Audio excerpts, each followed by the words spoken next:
Our main character's name is Kazusa Yu, and other than his love for food and the outdoors, he was a regular high school student. And now he was leading a life of survival in this other world called Veal. The story begins with him getting into an accident one day before a camping trip he had been looking forward to and ends up dying. He opened his eyes and he was in a forest. While wondering where he is, he noticed that he had no injuries whatsoever. This made him realize that he was reincarnated into another world. He looked around and noticed some different types of plants like blue-leaved, which he found amazing. But in his situation, you knew that he couldn't just sit there being all happy. He checked his possessions and he had a towel, a stainless bento box, a cutter inside a pencil case, and 2 plastic bottles. Looking at the bottles, he realized he needed to find a supply first or else he was done for. There were animals and plants that he had never seen before. Temperature and humidity were close to Japan. You thought he would never get to use the kind of knowledge he learned from the camping videos he had watched before. But this could come in handy in a way. He was lucky to discover a stream and the water was so clean. He looked around and found an animal that looked like a lobster. They say that if you see crustaceans like crayfish or shrimp, that water is safe to drink. And if that were still not a good indicator, he would worry about it if something happened. He took the risk and filled his bottle. When he drank it, the water was delicious. Comfortably cool water refined in an environment of such purity that he would never find on Earth anymore should be a famous spring. He cannot get enough of the water. He wondered if that was because he was in another world. But now it was not the time to ponder about this. He took out his cutter and cut the bottle to make a tramp. After some time, he successfully made a tent that was enough for him to sleep. There were lots of issues with insects and such, but at least it could protect him from rain. The last thing to do was to find food. When he checked the bottle trap he made, there were so many freshwater creatures. The creatures weren't different even in another world. The next thing to do was to light up a fire. Thanks to the videos he had watched before, he was able to light the fire up. That was also another piece of information that he had never thought he would use. He checked the creatures he had caught, and they looked amazing. He needed to stop being amazed because unless he ate something, he couldn't survive. When he examined it closely, the lobster didn't have any veins. In that case, it would be best to start pulling off its head. The moment this structure collapses, he might lose a finger. It was a waste, but he should smash its stretched out head first. He picked a rock and tried to crush its head, but it was too hard. It concerned him, so he tried to come up with a different way than grilling them alive, but unfortunately there wasn't. He saw a big leaf and put the creatures he caught on the leaf. Suddenly he got a bad feeling about some of them. He closed the leaf and tied it. While they were grilling, he checked his phone, but it was unusable. The stars looked beautiful in this world as there was no smog or light. After a while, the lobsters were cooked. When he touched it, it was soft and the shell came off easily. He tasted the lobster, and it was delicious. It had a strong sweetness that resembled crab or shrimp. The smell was good and the flavor stimulated the appetite. The only problem was the texture, which wasn't great. If he needed the right way to prepare them, he could make them much tastier. He looked at the ones that he got a bad feeling. There were some things inside of them. It looked like eggs, but when he touched them, he realized that they were poison. Now he knows that the bad feeling he had was a reaction to the poison. Since he came to another world, he guessed that it could be a power that he acquired, so he decided to test what else he could sense. The ability to sense poison was amazing, actually. With that, he could eat anything safely. This gave him hope to make things work out. He believed that he might survive in this new world he was in. Since he was going to be busy tomorrow, he went to sleep and that was it for his first day. When he woke up, the first thing he wondered was the time, but it was pointless to wonder that. He stood up and stretched. He doubted whether he should aim for the summit of a mountain to learn the surrounding geography. While walking in the forest, he found some plants and they were delicious. He encountered a yellow squirrel which also looked edible. While walking around, he saw a tree with lots of fruit-looking things on it. Even though he wasn't hungry at all, he couldn't take his eyes off them. He didn't want to risk his life even for something delicious, but still tried to climb to the tree to pick some of them. While climbing, his hand slipped and he started to fall. If he dropped in this posture, he wouldn't get away without any injury. He didn't want to die like this, but there seemed nothing he could do. Unexpectedly, something surrounded his body and saved him from hurting himself. He hurt his wrist, but it didn't seem like he was heavily injured. He tried to touch the thing that surrounded his body and it was hard like a shell. Being happy with his unexpected power, he continued to walk around the forest. He ended up arriving at the top of a hill looking at the landscape and appreciating Mother Nature. There were no traces of civilization. Although he didn't know what was on the other side of the mountain, this wasn't the time to get depressed yet because he was thinking about the power he got that he called hardening. When he focused, he activated his hardening skill and punched the rock he was sitting on but didn't feel anything. But when he punched it without his hardening skill, it hurt like hell. Even though it was a hurtful way to test, he was sure that he could emit a really hard aura. By all rights, he should have died after he fell in that state. But he came out unscathed. Yesterday's shrimp, even though it wasn't harmed by a rock brought down at full strength. Once it went through fire, it became as soft as an earth shrimp. He wondered if it became soft not because it went through the fire, but because it died. In that case, he concluded that he had the power to steal the abilities of living things that he ate. His power was eating. This made him quite motivated, and he ate sour fruit. The 5th day of survival in another world, and since then, he had figured out 3 things. The first one was about the abilities that reside within him. In this environment, the power to identify poison was the best ability one could wish for. But it wasn't omnipotent. The ability stealing as well didn't necessarily mean that whatever he eats, he would gain a new power. He didn't understand the reason, but since the day after he fell and up until today, he hasn't acquired any new abilities. He made an axe from a piece of wood, a rock, and some wire. The second thing he had figured out was about that tree. He had looked into it since then, and that fruit holds a strange attraction for living things and draws them towards the tree.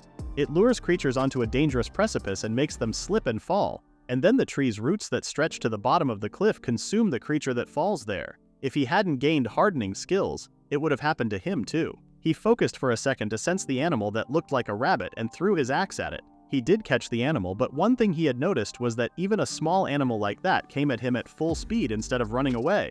This means that rather than attraction, he had an allure skill. He cut its head off and hung it on a tree to make its blood drain. It seemed that while he was activating his allure ability, he looked like a very attractive piece of food to the target creature. This was somehow complicated, but he was looking forward to eating the first animal meat. In that case, he needed to get his hands on some salt as soon as possible. Suddenly, he heard someone's voice. A human voice. He didn't know what to do, as it was clear that the person behind the voice was asking for help. But if they were being attacked by a big animal, it would be dangerous even for me if he went to the rescue. Plus, he didn't even know them, so for the sake of someone who he doesn't know if they were the same human as him seemed unworthy of effort. But he had the hardening ability, so at least he can check things out. He followed the voice and ended up being in that fruit tree that he fell off of it. He was relieved that it wasn't a ferocious animal, but that meant there was a human who was attracted to those fruits. Just when he thought he shouldn't be relieved at the moment, he noticed a girl lying on the ground. He took her to the area he was staying, and even though it was dark, the girl was now waking up. He examined her, and it was his first time seeing such silver hair. If this girl hadn't teleported to this world like him, then there was civilization in this world too.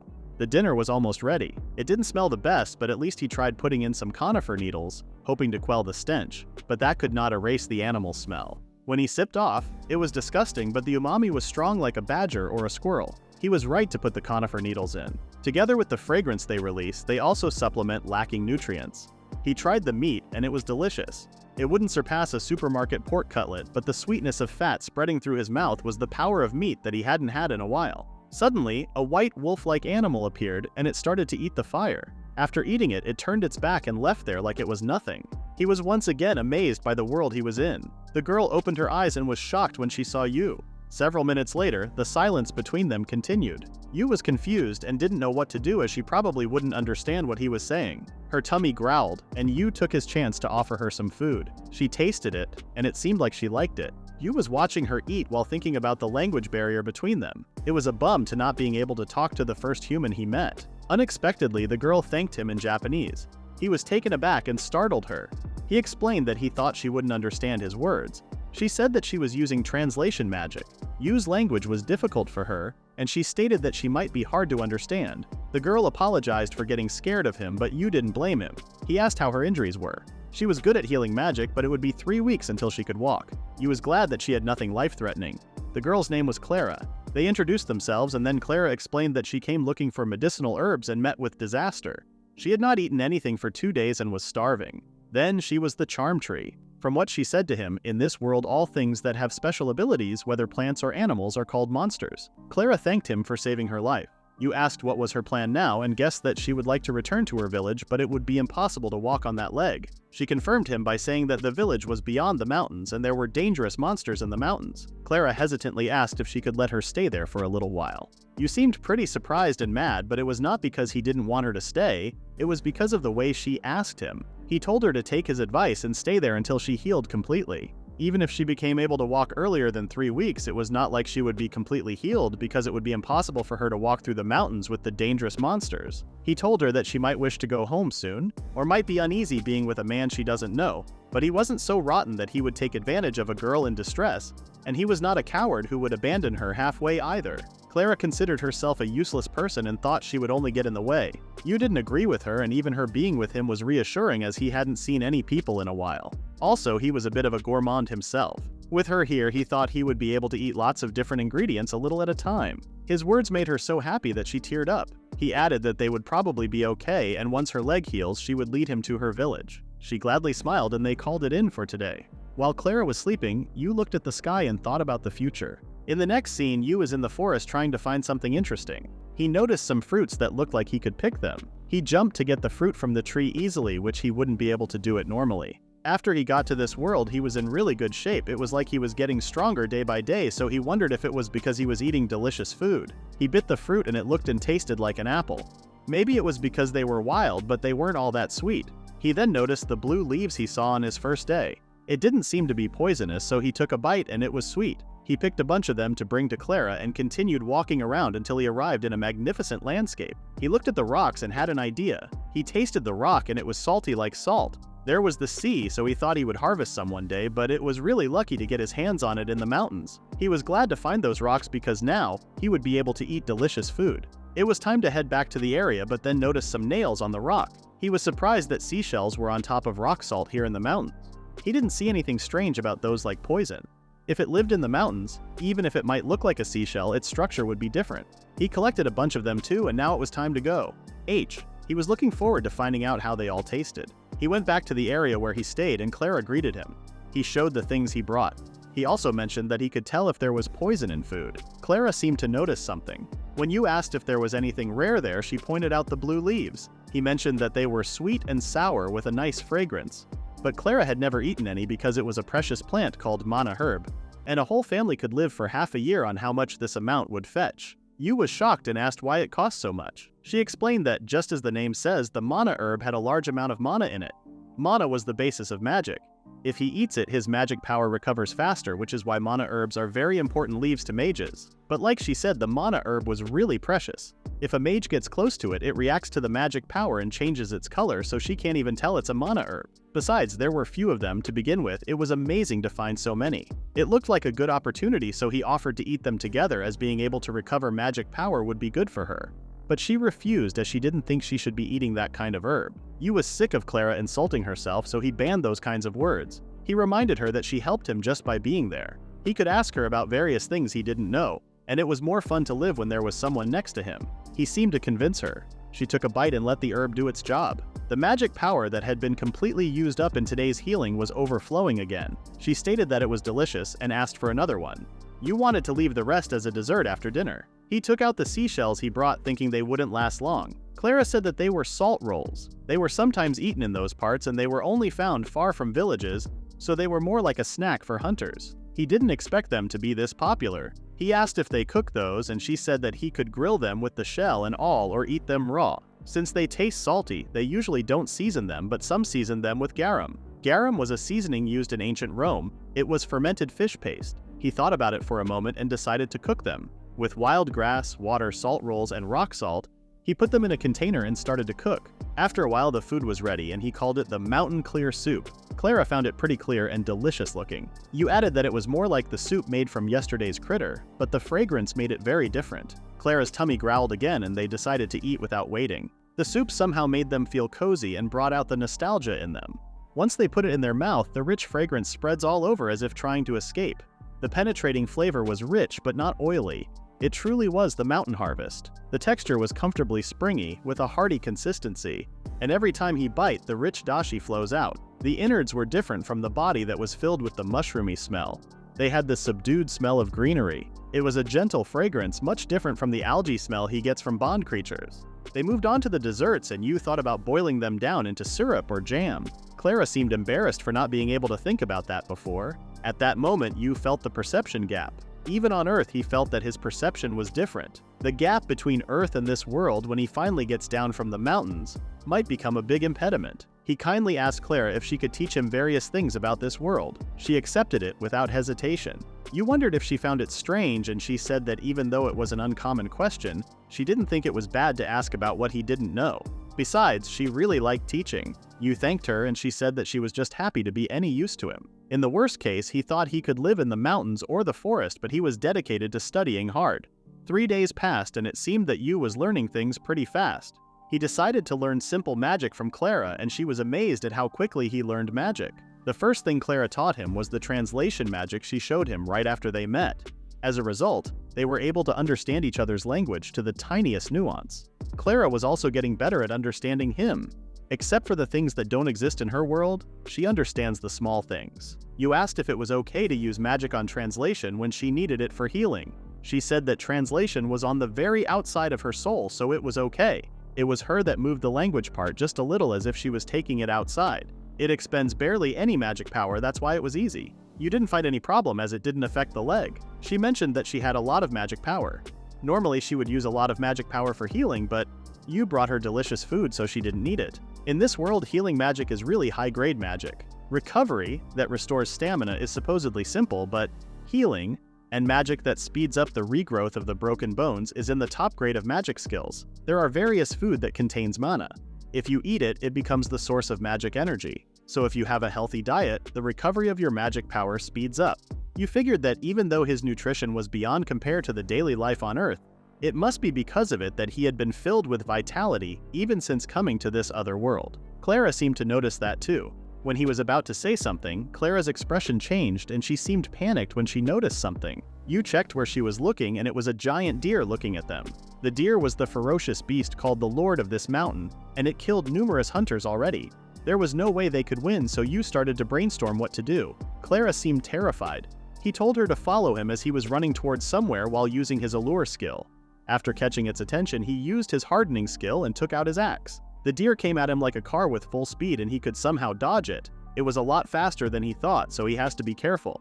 He focused with all his concentration and managed to see its movements. It took a long time for it to kill the inertia of its rush, but because it started far from him, he had no chance to counterattack. Clara warned you to be careful as a charge was coming.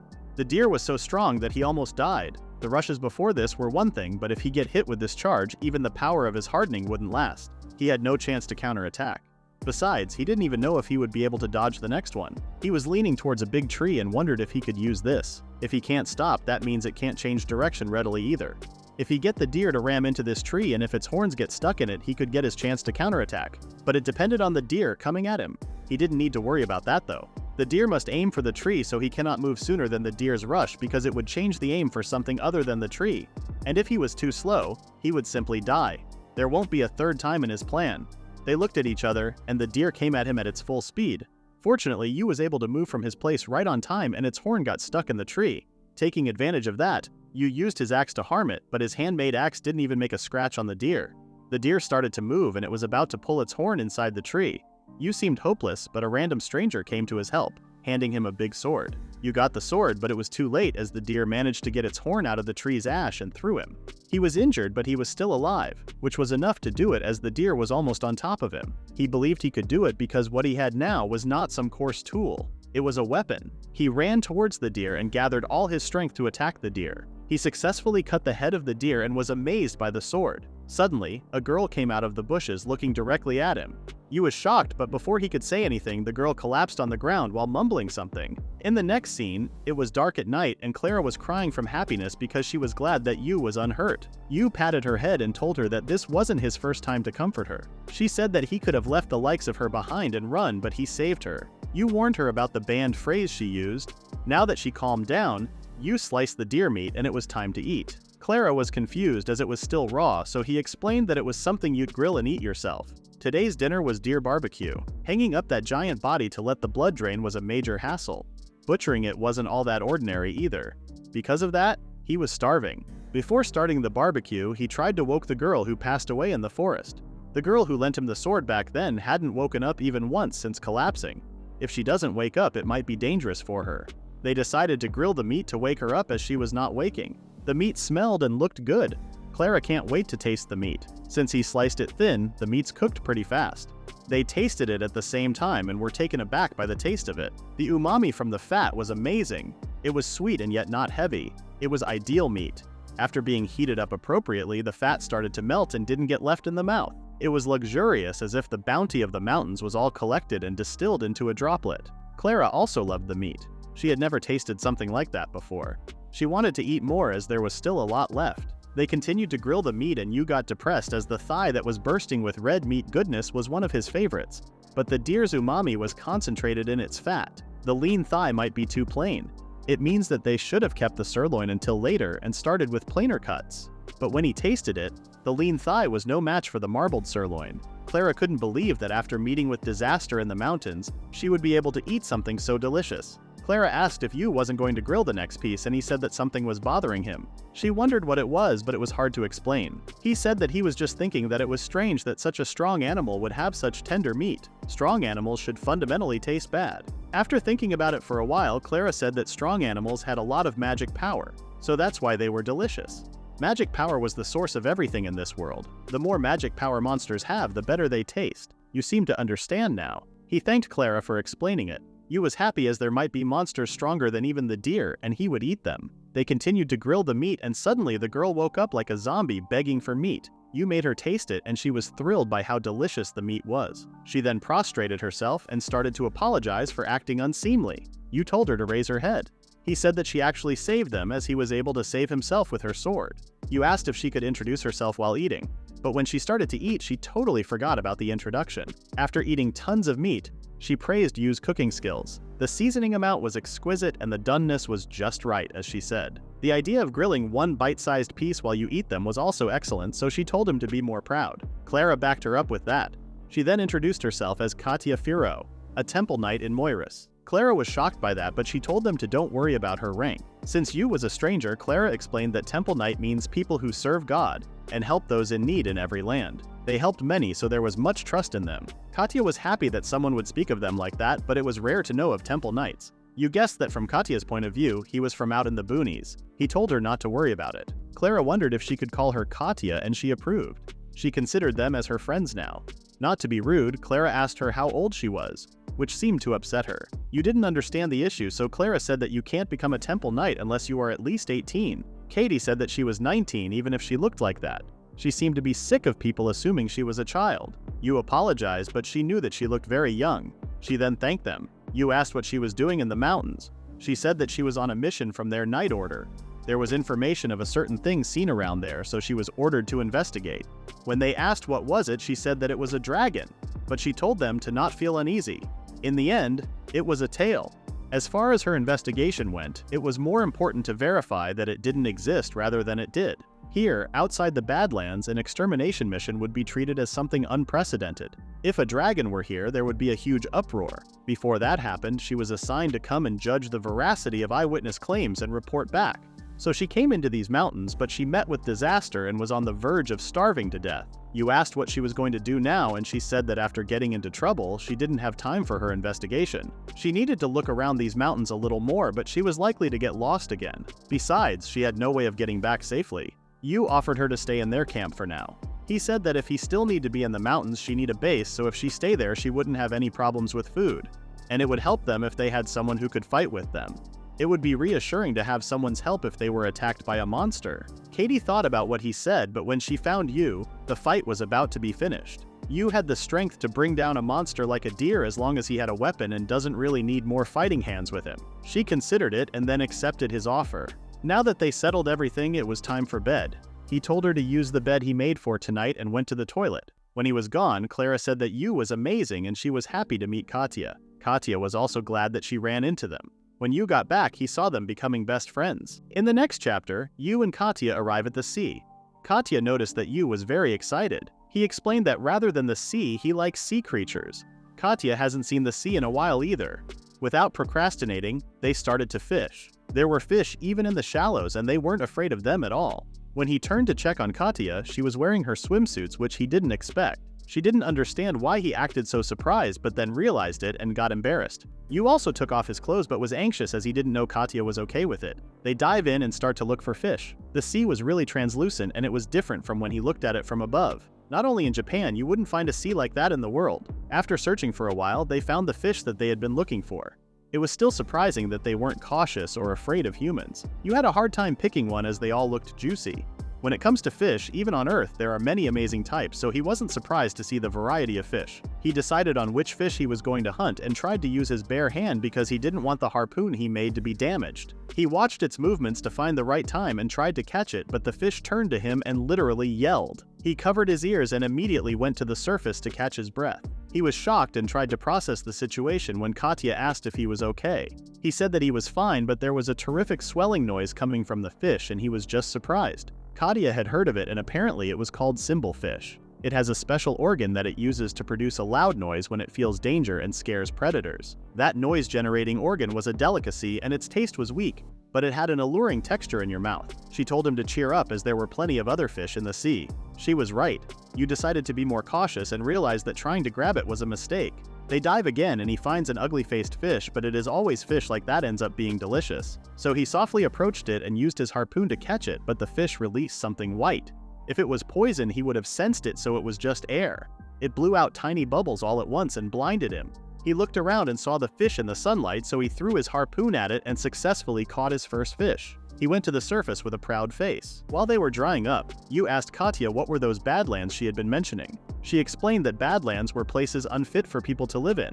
For example, it was terribly hot, or the opposite, very cold, swampy lands, or if there was no rainfall. Monsters who lived there were very dangerous as they adjusted to their harsh environment. The dragon she was looking for was also a monster who should normally live in the Badlands. It was also part of the job of temple knights to hunt down monsters that sometimes wandered in from the Badland. The only thing you wondered about those strong monsters was their taste. Katya said that she heard that many delicious monsters and adventurers seek such monsters all head out into the Badlands. Many lost their lives there. All they could do was shake their heads because sometimes temple knights have to search for those missing, because the Badlands were dangerous, and in order to prevent additional casualties, the temple knights did not give out travel permissions, but special exceptions sometimes happened when the missing person was somebody important. But generally, people who lost their way in the Badlands were considered dead. That's why she likes that tranquil scenery. But of course, she had known areas believed to be safe. You understood that mountains were actually dangerous, but if she knew that, she would be okay next time. Katya agreed while thinking about the strange feeling she gets from you, even though he was himself in the middle of a disaster. Even in this situation, when he enjoys everything from the bottom of his heart, Yu's vitality is overflowing, which she admires.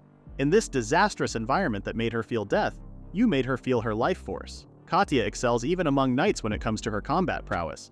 But she is helpless when she is alone, so she wants to learn from you how to become independent. They went to the camp area and Clara greeted them and asked how it went. After telling her that it wasn't a big haul but they could eat their fill today, Katya showed the results, but Clara couldn't see as she didn't put it down. There were 3 bubblins, which was amazing. It was a plain method, but grilling sounded best. They were fearful, so when danger approached, they tried to hide themselves with bubbles and quickly got away. Clara asked if there were any methods other than grilling. You haven't heard much, but if you deep dry them, they absorb the oil and get really messy. But if you bake them in a pan, they cook easily. In other words, there was no variation in how you eat this fish. He thought about it for a moment and the girls let him think. After a few minutes of thinking, he came up with an idea and decided to try it even though it was risky. If it wouldn't work, he would just give up and it would still be a passable menu item. He wanted to borrow a knife from Katya. While he was cutting the fish, she praised his execution and called him a first-class chef. You didn't think it was something special as anyone could do it with practice. Katya's tense gaze made him uncomfortable, but he didn't say anything. The basic structure of the body was the same as earthfish. The lungs were huge, so he concluded that it was making those bubbles with them. Air was stored up in those big lungs and it released bubbles from pores on its body that it can probably open and close. Those pores suck up oil, which was the reason why they couldn't deep fry.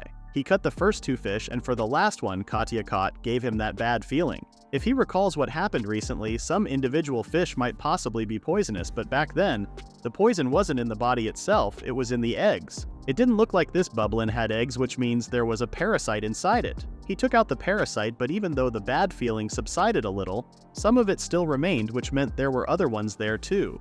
Katya asked what was wrong as Yu was acting strange. You didn't tell her the truth and said that he was just tired. He was in a dilemma as it was the fish Katya caught in her life and she looked very proud when she caught it. When he thinks that the feeling retreated when he killed it, it was probably a type like Anisaki's that physically damages internal organs. So there shouldn't be a problem if he removes them all. He decided to go with the plan of pounding and making it into fish balls. As for the remaining 2, he could make the thing in his mind safely. He was glad to have that ability because he could tell when there were parasites. While he was clearing the fish, Katya was admiring him.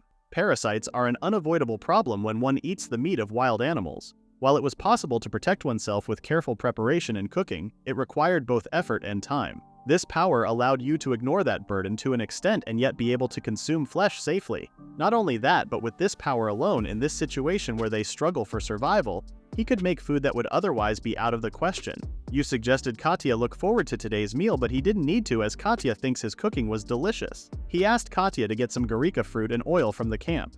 He didn't need any other help after that, so he told her to stay with Clara. After he finished everything, he returned to the camp and thanked them for waiting. The girls were excited to see him and the dinner he made. He mentioned that they would have to wait for the other dish to get done while they eat, and he didn't think it would go so well, but this time it was really high class. They started with a more ordinary dish, fishball soup. The girls had no idea what that dish was, so it wasn't a common dish in this world. It seemed they didn't know Japanese barbecue style either, and cooking methods in Japan might not be familiar there. They were pretty curious to know what the dish that he was proud of was, and insisted he tell them what it was. He decided to reveal it. His dish was the sea and mountain carpaccio. The dressing was made by mixing fruit oil with grated garika, and adding juice and zest from citrusy type fruit. It was the best type of dressing that removes the slight bad odor from bubbling and brings out its umami. Unfortunately, the girls seemed disgusted. He was shocked by their reaction as he thought they would be enamored with such classy food. They seemed to have a revulsion toward raw fish, and looking at their clothes, this world's culture level was around the Middle Ages. You felt bad for not thinking that through, as he should have guessed that in a world where knowledge of hygiene wasn't advanced, they wouldn't try to find out why raw fish might be dangerous and would abhor sashimi. It was natural for them to not know what sashimi was, so he said that he would eat that and they could have the fishball soup, but they tried to stop him as they thought he would get poisoned. He said that he would be fine and there was nothing to worry about in terms of health. Rather, eating raw fish was reassuring in terms of nutrient content. He started to eat while the girls were watching him with an open mouth. Yu was delighted by the fresh, citrusy scent with bold notes from the alpine leeks. There was no fishy smell as the sea's fragrance was enshrined deep within, as if protected by its attendants. The texture was crunchy and sharp, but once his teeth sank into it, they continued smoothly. Compared to hearty meals from before, this was like a handiwork of art. The girls were curious because of his reaction when he ate it, but were still in doubt. He offered them some, and since they trusted him, they took a bite. To their shock, it didn't taste fishy at all, and it had a pure, lovely smell.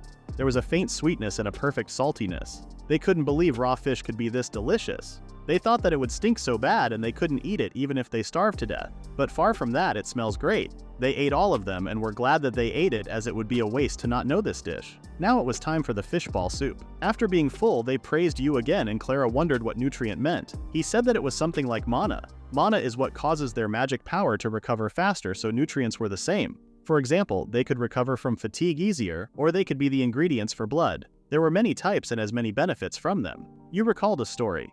An expedition met with disaster in a harsh land covered in endless snow and ice. They managed to last for many days solely by cooking fish they caught in the sea under the ice. But with the exception of only one person, their native guide, they all perished in the end. They were felled by a certain disease. Blood trickled out of their skin and their teeth fell out, and it was a nightmarish spectacle. The name of that disease was scurvy, and it was a terrifying illness that was caused by the lack of a nutrient called vitamin C. Katya asked why was the guide the only one who survived. He told them to guess, as he had already given them the hint that they were eating fish. He asked if they could think about what the difference was between the one who survived and the rest. He gave another hint. The guide wasn't doing anything, at least he wasn't doing anything special by his standards, but from the point of view of his standards, it was the expedition members who were doing something. They were always doing it before eating the fish. With the hint she got, he asked if it was because the guide was eating the fish raw, and it was correct.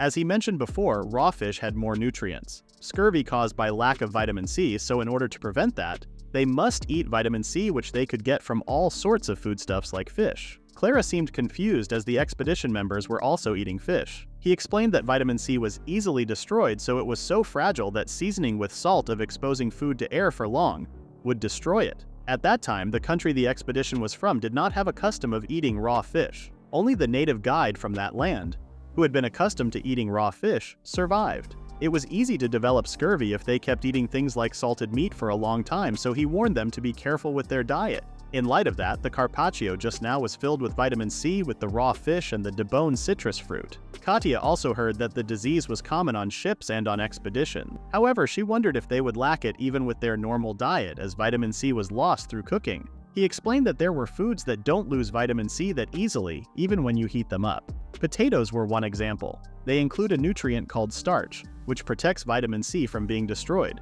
Besides, there are a lot of vegetables that you eat raw, and if you deep fry them, even when heated, vitamin C won't destroyed. Clara asked how it was okay for this time, as they would usually get stomach problems when they ate raw fish. The answer was the freshness. The closer the sea was, the less of a problem it was, but if you transport fish to a distant place, it rots. If you cook it, it becomes safe to an extent. The ones this time were just caught, and so they were fresh and firm. The next problem was a parasite. Fish are usually filled with bugs, but if you cook them, most of them die. If you eat them alive, they run amok in your stomach and it turns into a big mess. It seemed that he could tell if there were bugs or not, so he was able to turn the clean ones into sashimi. He warned them that when trying to survive, they must avoid raw fish as much as possible. Clara understood after his long explanation. You noticed that Katya was silent, so he asked what was wrong. Her face gone pale and she did not look good. She was shocked by the bugs inside her stomach and started to freak out because she had a stomachache back then. It seemed that she was scared of bugs. You tried to calm her down by saying he made the carpaccio because he knew it had no bugs inside. He also mentioned the other method, which was cooking, where you slice the fish thin and find and pull out all the bugs. Also, he reminded her that stomach aches can occur for different reasons. She asked if they were like tiny spirits that she couldn't see with her eyes that caused harm inside her. Not exactly, but he didn't deny it. He assured her that there were no bugs in the carpaccio and she seemed fine now. He couldn't tell her that there weren't any in the carpaccio, although he had picked out all he could see. Katya asked if raw fish was popular in Yu's country, and he said that where he is from, they eat even simpler, just with soy sauce. Katya wanted to try it one day and he promised to make it by himself if they found any good beans. With that, they called it a day and went to sleep. Today's food procurement went smoothly, so Yu started to confirm the abilities he had now. He was testing if he could reach 10 meters or not first, then moved to the hardening skill. And then, the allure skill that made him be able to attract animals by making himself seem like an alluring meal, but he didn't try that as there could be a strong monster near. And lastly, a new ability was incorporated into him, the magic power that boiled out of him. That magic power rushed outward from inside his body and created Bubblin's foam. It comes out as foam, with extraordinary physical powers, the capacity to produce a hard shell, the ability to lure prey, the ability to detect poison, the ability to become stronger as you feed, and intellect on top of that. Katya came to ask him something but couldn't even recognize him because of the foam covering his body. She understood that he was testing the power of foam. Yu asked what she wanted and she said that since Clara will be completely healed in 2 to 3 days, she thought they should talk about what they were going to do from now on. It was a good idea, so they decided to return to the camp. But before they could start moving, Katya felt dizzy and her knees stopped working. Yu grabbed her and asked if she was okay. She tried to avoid it, but he already noticed that she didn't look well. They returned to the camp and started to talk about Clara's recovery. Apparently she was recovering faster than usual as she was eating lots of good food thanks to Yu. She was grateful that Yu was kind to her. Yu was actually doing his best because she was there. If he was on his own, he probably would have tried to run away from the deer and wouldn't have met Katya either. And in that case, Katya would have been in danger. He looked at Katya and she seemed pretty tired. Yu asked again what was wrong with her and told her to lie down if she felt unwell. She denied that she was unwell, but they didn't believe her as she looked pale and almost collapsed. Yu insisted on telling him what was wrong, as getting sick in the mountains was no joke. She apologized for not telling, but she didn't want to tell them without giving it any thought. And she didn't think there was any help even if she told him. The reason why she had been looking unwell was lack of sleep. She hadn't been able to sleep well, so the only time she slept soundly was the day she met him. Basically, she explained that when she was at his limit and started dozing off, she immediately woke up and this cycle repeats. Sleep deprivation wasn't surprising, as people who can't sleep in an unaccustomed environment really have it tough. Katya couldn't find a way to resolve this, and since telling about it would ruin the mood, she chose to keep quiet. She apologized, but Yu was also sorry for being tough on her. Environmental factors such as noise or temperature were fine, and she wasn't concerned about lack of bedding either. Yu got surprised and wondered what was the real reason. She hesitated to say it, but apparently the insects were the reason. While it was embarrassing for her, she could deal with anything but bugs. Caterpillars, flying bugs, and beetles were all repulsive and terrifying. With extreme fatigue and relief at being rescued, she was fine that day when she met with them.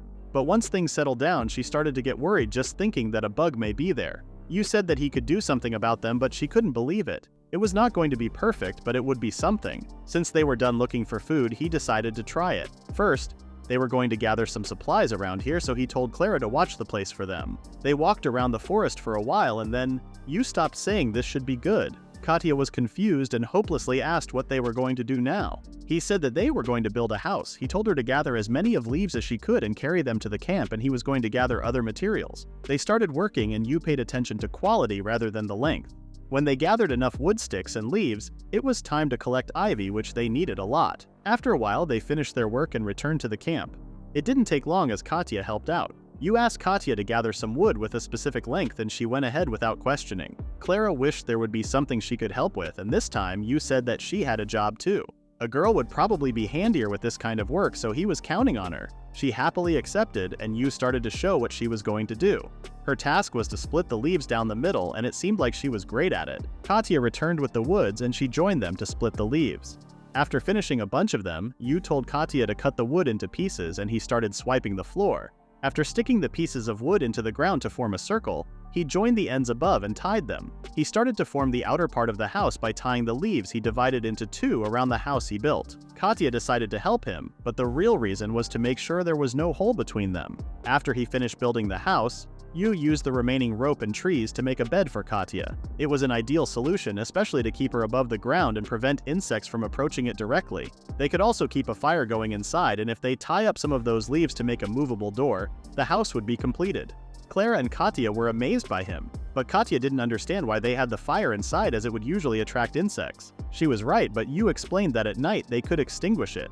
Besides, insects actually hate flames, so if they leave the door open, they will leave on their own. They were once again amazed by his knowledge. He was humble enough to say that there were mostly things he didn't know, and he just focused on things differently from them. He mentioned that their ancestors also built houses like this one, but since it wasn't needed anymore, the number of people who know how had dwindled. He just had some knowledge of things that were useless at first glance. His method was more effective compared to how people did this in the past, and it was pretty high quality. Katya didn't know most of the things you knew, so she thanked him with lots of gratitude and stated that she adored him. Since it had gotten dark, it was time to have dinner. In the next scene, we see Katya running away from something while informing you that it's headed his way. They were trying to hunt a spiked turtle, and Katya informed you that it was a monster who could even be seen in Badlands. It wasn't strong, but it was quick and sharp spikes, so he has to be careful. He was about to catch the turtle, but it took out its thorns. But with his hardening ability, the thorns were nothing for him. He grabbed the turtle and shouted happily. Katya was once again impressed by his hardening skill. You heard that there were people eating spiked turtles or turtles in general.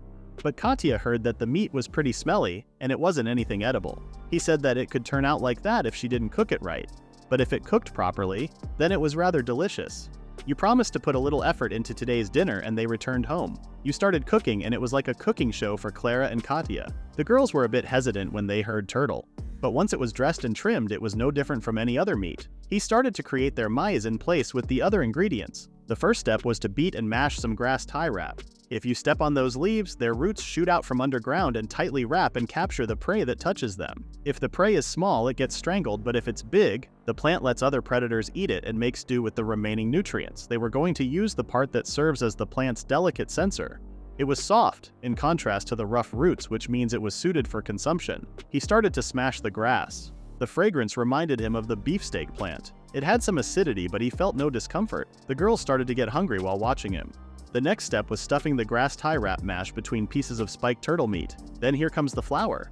The flour that Katya had with her while she was on the verge of starving because she couldn't find any food. He added some water and salt, then put the spiked turtle eggs in and mixed it all up. Once it's done, coat the meat in the batter.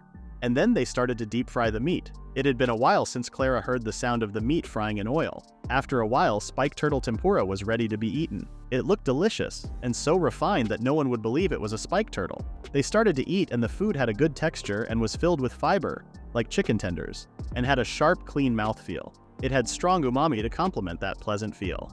However, before being deep fried, the spiked turtle had a slight smell similar to regular turtle meat. The girls seemed to like the texture and found it refreshing. They ate all of them, and the girls started to praise the food and you.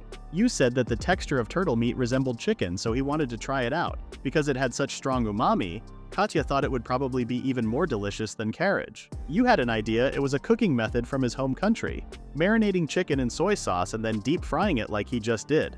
It was steeped in flavor and was really awesome. Katya was getting even more curious about the soy sauce you had been mentioning. You also missed soy sauce. If he could find something that resembles soybeans, one day he hoped to make something similar. Katya wondered if he would get any kind of power from this meal. Certainly if he could acquire a spiked turtle's spikes or grass wrap's method of hunting, either would be a powerful ability. But he was not sure, as it was pretty hard to tell. Besides, there were many times when he didn't get an ability, like the time when he ate the deer. he decided to test it out. First, spike generation ability. He concentrates his awareness on the first and imagines spikes protruding from the bones. Unfortunately, nothing happened. He then tried from his back and root growing abilities, but nothing happened. It would be pretty handful to be able to have both of the abilities, especially the grass tie wrap ability would help him a lot while hunting animals. Clara had an idea.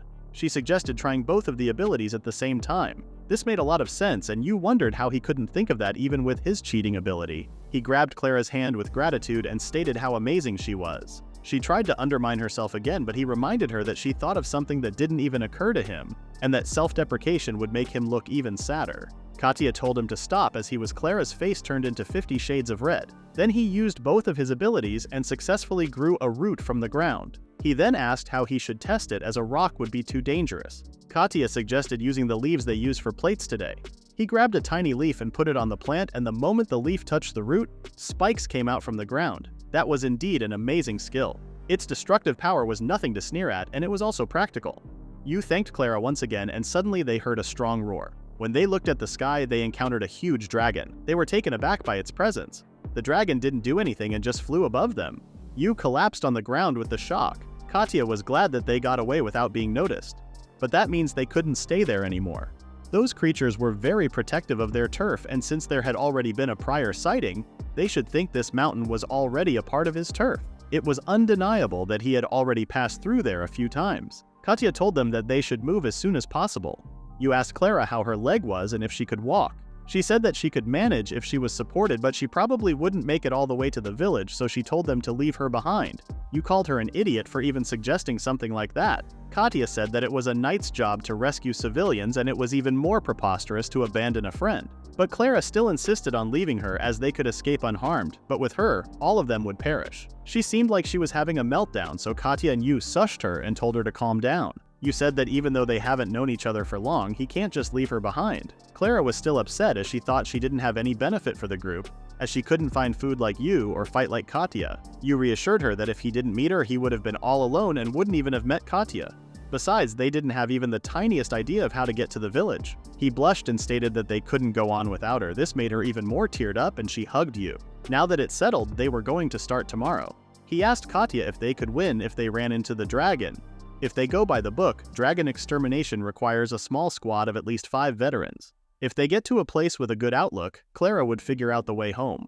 It was just a hunch, but if they headed that way, they would be heading toward the village and would be able to confirm location. They decided to set up tomorrow and went to sleep. The morning came and Katya and Yu woke up with a pale face. They were both nervous. Katya didn't get much sleep either. Katya and Yu were quite optimistic up till now in a sense. If Katya and Yu fight side by side, even that deer wouldn't be a strong enemy for them. But this time, their opponent was a dragon, the strongest mythical creature that Yu knew of, and it was not here to drive its reality home. Katya asked if he was okay, and he just said he was sleep-deprived just like her. But even if they weren't in top shape, they had to go. Katya went to help out Clara, and Yu was going to do one last check of their luggage. But in reality, it hadn't changed from what he had with him when he got sent to this world. He would have never thought something he threw in the trash would turn into a lifeline. Nevertheless, those were all valuable items made by using technology that doesn't exist in this world, so they were Yu's sole link to Earth. Other than those, he had the primitive tools he made since coming to this world, but he decided to leave them behind, even though it was hard to leave them as he made them with his own hands. Lastly, he had the weapon he made, and he hoped that he wouldn't have to use it. Clara and Katya came, and it was time to go now. After walking for a while, they arrived at their checkpoint where they could take a break. The view was so pretty, it was something you would want to see once things were settled. The girls were surprised as it was normal scenery for them. You didn't know if they would be able to find any water, so until they got there, he made sure to pick fruit that had as much water content as possible, so he told them to eat. While they were eating, Yu asked Clara if she knew the way now, and she said that she was sure if they headed that way, they would get to the village just down the slope from there. Yu wondered about the village, how they dress, or the architecture and materials for their houses, or their societal structures. But most importantly, he wondered what they used to season their food and which Earth country their cuisine resembled the most. Clara giggled at him as he looked like he was thinking about food again. Yu asked how she knew that, and she explained by saying he always smiles like that when he talks about food. Yu wondered if he was that easy to figure out and got kind of upset. Katya stated that it was a good thing to be able to love something to such an extent, and besides, eating means living, so it was a liking that is very positive and forward-looking. Clara added that because of his love for the food, they had been able to eat delicious meals and survive. Clara found him wonderful, which made Yu quite happy because he had been told that he had a strange hobby many times. Katya told him to stand proudly because his hobby was what connected them. Clara agreed and mentioned that once they reacted to the village, he should teach all those things about cooking, and she was sure everyone would be astonished once they got to taste his food. Yu got emotional and thanked them.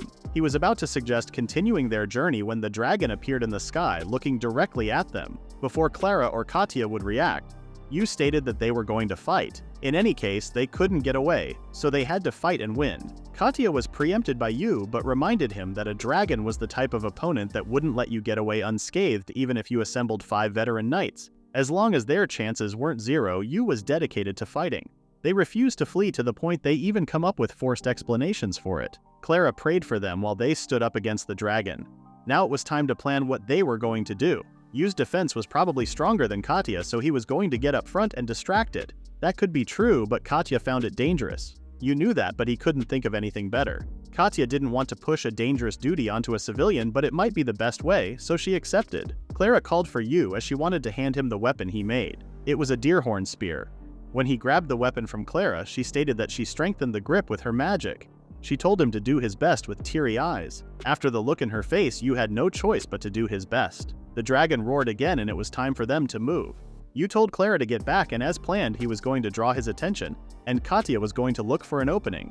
Yu was ready to win this fight. Katya was amazed by his strength. With his lifestyle, the mana in the good quality food reacted with the strength of the spirit and led to an explosive growth of magic power. This gave her the feeling that they might win this battle. This made Yu happy but warned Katya not to let her guard down. He used his allure and hardening abilities to catch his attention and succeeded. But the dragon was so fast even with his giant body. He blocks the dragon's attack with the deerhorn weapon, but the situation doesn't seem well. Katya came to his help and cut the dragon's scale, successfully saving Yu. This gave her hope that they could actually do it. She was aiming for a vital spot, but the dragon reacted fast. But it was still a win as they now know that he can be killed.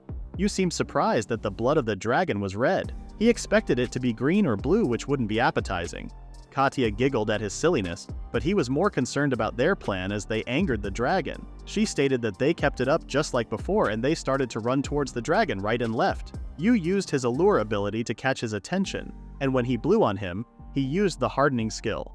He then used the root growing skill, and when the dragon stepped on the root, the spikes grabbed his foot. For an ordinary beast, this attack would spell the end, but it was a dragon they were faced with. Yu noticed that the dragon wasn't going to attack him and he was going to aim for Katya, so he shouted at Katya to pull back. She barely ran away from his attack. If Yu's or her reaction were late by a split second, it would have been over for her. The dragon's breath was really troublesome and Katya wasn't sure Yu's hardening would protect against it. She asked if the tactics they had been using so far worked, and Yu explained that he may manage, but it was tough for Katya. He was actually lucky to be able to dodge his attack, but it was a different story if he had to support Katya while she closed in to deliver an attack. Yu whispered the plan he wanted to try, but Katya didn't agree with him as she found it too dangerous and wanted to take his place. But Yu didn't think there was any other way to not die in this situation. Besides, the prerequisites would be in place only if he did it. While they arguing over the plan, the dragon was about to save himself from the spikes. Katya warned Yu to not overdo anything and he promised to be careful. Just like the old plan, they split up and Yu caught the dragon's attention, but this time he didn't run away from the fire to see how much it affected him. The heat was too much and hardening didn't seem to be able to protect against non-physical contact. Just the wave of the heat was pretty bad, so he would be fried if he really caught the fire. The dragon roared angrily and Katya suddenly screamed her lungs out to distract him. When the dragon looked at her, Yu stabbed the dragon from his heart with the deer horn harpoon. The plan was to exchange roles. The dragon was smart, so he had learned their attack pattern already, so they were going to use that. Katya was going to attack an opening behind his back or pretend to open it, and when he was distracted, Yu was going to attack. And this plan worked quite successfully. That twin-bladed sword that's made from the deer's horns could manage to pierce the dragon's scales and tear into his flesh if he added his current physical ability to it. There was one problem, and it was the counterattack. Even if he could dodge the dragon's attack, it was only if he dedicated himself to dodging it. If the dragon counterattacks, even he couldn't immediately begin evasive actions. That's why a certain element was needed to make this attack happen. It was to prevent the opponent's next move. One strike, certain kill. One thing that he could rely on was the fact that there was no big difference in body structure between creatures of this world and Earth, and he learned it by butchering and dressing various beasts and fish. That was what he had staked everything on. The location of the heart was similar to a deer or a boar. If he could penetrate there in one blow, he would surely die. He did penetrate the exact location, but it wasn't enough as the dragon didn't seem like he was dying. His muscle layer was so thick that even the sword couldn't get in. You accepted his fate and let himself go as the dragon blew his flame. Clara's painful scream echoed, but Katya didn't give up and took her sword to save him. She was not ready to lose the symbol of life, Yu. She ran so fast that Clara didn't even see her. But suddenly Yu's scream heard, saying that he thought he was a goner. Before Katya could help, he pulled himself from the flames. Clara was so happy and confused at the same time. Saying that he would tell them later, he asked Katya if she could buy him some time. She was willing to buy him plenty. She asked how many seconds he needed, and it was 30 seconds. Katya stood up against the dragon and closed her eyes. She started to use her magic power, and Yu was amazed by her even though he didn't understand what she was doing. While she was fighting, Yu realized that he couldn't be just standing there. There was great power swirling inside his body, and he always thought he wouldn't be able to awaken it. But now he could. He grabbed the harpoon and instructed Katya. They both attacked him at the same time, and Yu managed to injure him. The dragon seemed tired. He roared one last time but then died. Yu was thrilled that he did it. Katya was shocked by the fact that they were able to beat the dragon even with their puny numbers. What's more, they didn't have any visible injuries. They heard Clara's voice and she started to cry in happiness. She was just glad that nothing happened to them. Yu and Katya tried to calm her down by saying they were okay and that she should be smiling instead of crying. While the fire was burning up and the dragon meat was ready to be cooked, Katya had tons of questions about the fight. But first, Yu was more curious about the meat. It's so moist that it almost sucks the blade in. There was a slight smell while it was still raw. He couldn't believe he would be able to taste the dragon meat. Katya mentioned that dragons weren't carnivores, they were omnivores. They like plants abundant in mana, so they eat them. The fact that meat is fragrant probably had something to do with that. Surprisingly, there weren't many edible parts in the meat. You guessed that the limbs were made to be tough so they couldn't eat them. Although he thought if he boiled down the shank, he could make a good broth out of it, but he had no utensils for that. Now that they were in a good and safe spot, Yu stated that he could answer some questions. Katya first asked how he was fine after getting hit with the dragon flame. The flame breath is called conflagration from hell. While it was for a brief moment, she couldn't understand why he was okay inside that flame. Yu explained that he used foam, but they still wondered how he defended against dragon's flame with mere foam. Yu said that it was because there was air inside the foam. The air was actually a bad heat conductor, and once he had lots of tiny bubbles, they became effective insulation. In his country, they used urethane foam as insulation inside houses. He actually didn't know if that alone was protection enough. Katya then asked about that power of charge. She didn't think it would wake up as he tried it many times before, but it never worked. Yu didn't get that either. It was after he used it he was really tired. He guessed that he didn't have enough mana for it. But once he thought he had to give it all there, suddenly the power came surging into him and convinced him that he could do it. You mentioned that it could be related to the deer horn spear.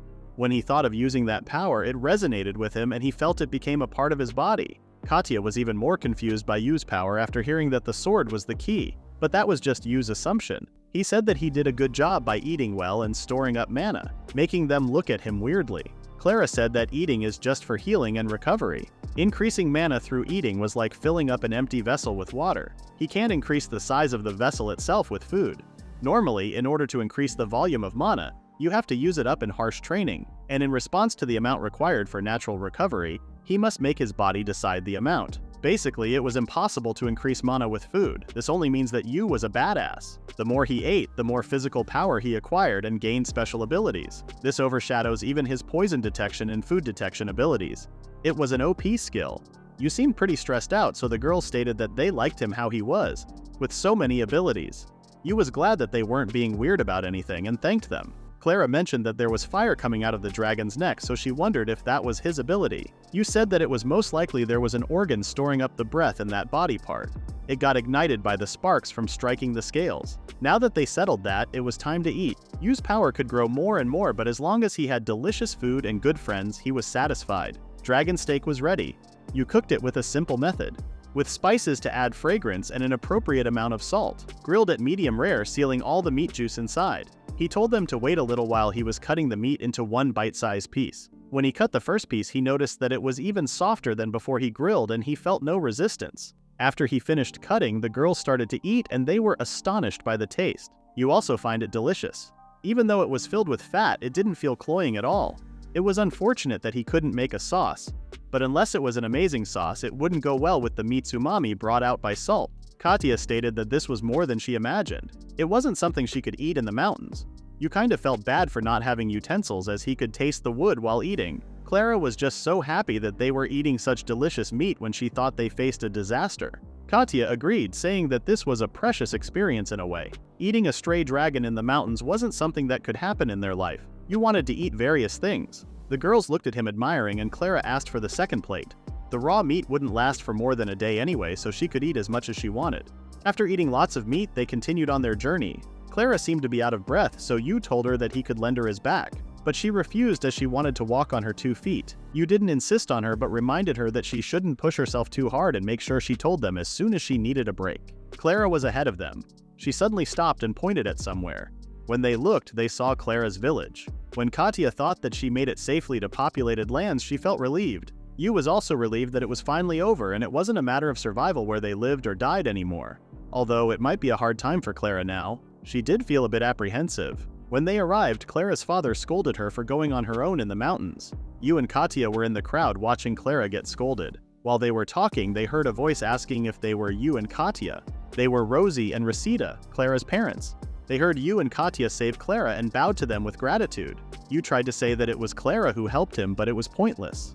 At night, Yu, Clara, and Katya were sitting at a table in Clara's house. It was a hard day for Clara, but she was relieved that they made it home. If she hadn't met them, she would be miserable in the forest. Katya also didn't think the mountains could be so terrifying, and that was where Yu's food gave her courage. Clara mentioned that her spirit might have been crushed if it wasn't for the delicious food you made. They thanked Yu for everything he had done, making him shy. The topic changed, and Katya asked about Yu's future plans. He asked the same thing to Katya, and she said that she was thinking of heading back to Moiris tomorrow. Yu said that she was thinking of going to the Badlands. The silence was long after that. Yu added that his situation was pretty complicated and he had nothing like home in this world. That's why he doesn't have anywhere to return to. He was going to set out on a journey before long, and when he thought about where should he head to, he couldn't keep the Badlands that Katya once told him about out of his head. Katya said that there were strong monsters in the Badlands, but this only meant there were delicious meats. He never had a hobby that people could admire. Speaking of something he could be proud of, he wanted to explore flavors that no one knew about, and use ingredients he had never seen before to create delicious food. His dream was to search out the flavors of the world. Katya put her fist on the table and said that he was against going to the Badlands if she would be honest, because, with the experiences due to her calling as a temple knight, she didn't have particularly pleasant memories of those places.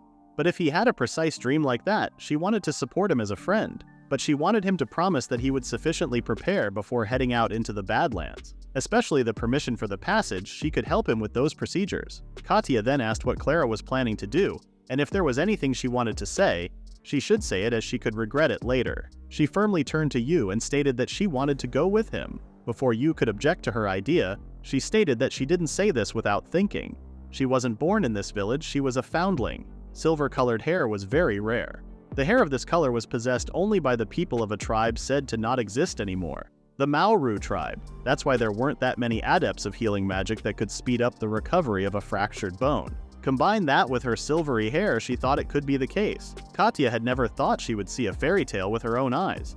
Yu was just listening to them, trying to process the situation. The Maoru tribe were people who used to live in this world in the past. Those people were very good at magic, especially healing magic. But a king of some country started capturing those people, and all sorts of terrible things were inflicted upon them. That was the story of their extinction, but some people said that they were able to escape by dispersing in the harsh environments where people can't live, like in the Badlands. She loved her parents and thought of them as her real parents, but there might be a place where she truly belongs somewhere. She didn't think it would be bad to live out her life as Clara in a quiet village, but she wanted to look for her true self with Yu. That's why she wanted him to let her come with him. Yu asked if she told her parents, and she didn't, but they already told her that she was a foundling. Yu was sure that a journey with Clara would be fun, but he didn't want to lead her into danger. However, he couldn't deny her request and said that if her parents were okay, she could come with him. She hugged him tightly, making his face red. In that case, their path was decided. First, Clara was going to recover properly, then make sure to get her parents' permission. Katya stated that she was going to set out for Moiris tomorrow, and once they made their preparations for the journey, she told them to head for Moiris and see her for setting up. Katya prayed for the safety of both of them, and they fist bumped to see each other in Moiris once again. In the next chapter, Yu and Clara prepare everything and arrive at Moirus. They were amazed by the city. Yu had never seen houses made of stone lined up like this before, and it was like he had come to a faraway place. More importantly, he was curious about the local food culture in the city. Clara agreed and said that they should get something to eat before they go to meet Katya. But first they have to have money. Yu had some dragon claws, but he didn't know their value. But when they tried to sell someone, the old man stated that they couldn't handle such things there. The man wanted to buy those, but they would have to turn over the entire inventory of their warehouse. But he could buy one of them. The price he set for 2 of them was 50 million hiders. Yu asked how much was that, and Clara said that he could buy an entire case at jewelers with that. Yu was more than fine with that. The man asked if he was sure selling him because he could find a better offer, but he was fine with this offer. The man went to somewhere and told them to wait.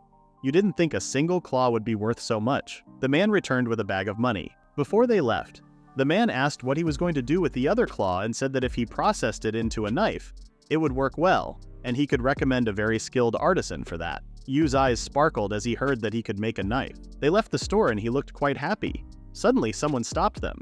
When Yu asked what he wanted, the man said that he heard they were in a good economic situation. Clara grabbed Yu's arm as she was scared. Yu firmly declined, but this made him mad and he took out a knife. Before he could even finish his threat, Yu used his dragon flame ability and burned him. The man ran away from him immediately. When he left, Clara told Yu that they have to leave as the night might be coming. They might think they were more of a threat, so they beat it. When they left, people started to come to the place where the flame spouted. They were confused as they didn't see any magic circles or other paraphernalia. This made them think there was a dragon in the town. The knights didn't know what they were going to report to their superior, but there was nothing to write but causes unknown. In the next scene, Yu and Clara are in front of a house debating whether or not they should enter. When they eventually entered, they were amazed by the place, and a bearded, grumpy man came and asked what was happening. He seemed surprised that there were customers in his place. Yu explained that the bank teller introduced him to this place. The man didn't seem to be surprised by that and assumed that Yu had something special since Henry, the bank teller, sent him. Yu showed him the dragon claw, leaving him in shock. He asked where he found this, and Yu explained the fight they had with the dragon. He was still having a hard time believing Yu because even with help from a cathedral knight, they still wouldn't be able to defeat a whole dragon. But they didn't seem to be lying, and he sensed something special about Yu, even though there were a lot of things that he didn't know. He stated that he liked Yu and told him that in a week he would be done making him one hell of a knife. He told him to come back in 10 days. Yu whispered to his ear about the function he wanted him to add, which he found interesting. After they left there, they went to the market. Yu's eyes were shining as he saw all those delicious-looking vegetables and fruits. He was so excited, but Clara reminded him that they were supposed to visit Katya. They then found a barbecue booth and started to eat. The thing they were eating looked like a piece of meat but smelled just like the sea. It was like a sea monster skewer. After eating, they started to buy some vegetables and fruits. One of them tasted so much like tomato, so Yu thought he could make something similar to tomato sauce with this. And with the sauce, you could make chili shrimp pasta and other things. Clara noticed his face and asked if he was thinking about cooking again. Yu said yes and wondered how she knew that. She giggled and said that she just knew, making him blush. She asked if he thought this could be called a date. Yu didn't deny that while shuddering and sweating. He had to turn away and tried to calm himself. He then noticed something on the stand and asked what it was. The seller stated those were nag fruits and they were sweet, rich, and tasted great. The seller man found Yu and Clara cute together, so he offered to give one for free. They accepted it while blushing and grinning. The nag fruit had a really delicate sweetness and was kind of sticky, but the taste filled their entire mouth. It had a king of citrus flavor to it as well. He wondered if they were dried or dehydrated. The seller man explained that they were just grown in dry places. They ate a lot and were almost at their limit, but they both wanted to eat one more thing. They decided to eat amoni. The potato was stewed with garum and it was both salty and fluffy. The texture was really soft. They complimented the food and the man was so happy that they enjoyed it. Yu seemed very knowledgeable about the subject, so he asked if he cooks. Yu answered, saying that he cooked a bit here and there. The man then stated that he was really happy that young kids like them would eat his food before he stopped selling it. Clara asked why he was closing the shop. He said that customers were few and far between, and the appearance could be too plain for young folk. He ended up having to throw away the food that didn't get sold, which is a huge waste. But he was right, in this kind of market, imoni doesn't really catch anyone's eye. But if people try it, they will realize how good the food is. You wondered if they could make something more suited for youngsters. He then came up with the side dish suggestion. He rolled up his sleeves and said that he was going to borrow the kitchen for a second. He peeled and sliced some potatoes and fired them in the oil. After frying them, he took them out and added season. And once the oil ran up, the potato chips were complete. That was definitely unlike anything the man had seen before. Clara and the man tasted it and they seemed amazed by the taste. He thought Yu was a genius for being able to make a novel dish like those using such common ingredients as potato and salt. Yu asked if he could make this dish because he was sure it would be popular. The man could do it, but he wondered why Yu was helping him even though he met him today. Yu stated that his amoni was delicious and that was all there was to it. He then explained that potato chips weren't a new dish in his country, and it was a really popular snack. It spread really quickly because of the popularity, but even though they were almost everywhere, they were still loved. That's why Yu thought good food would last forever.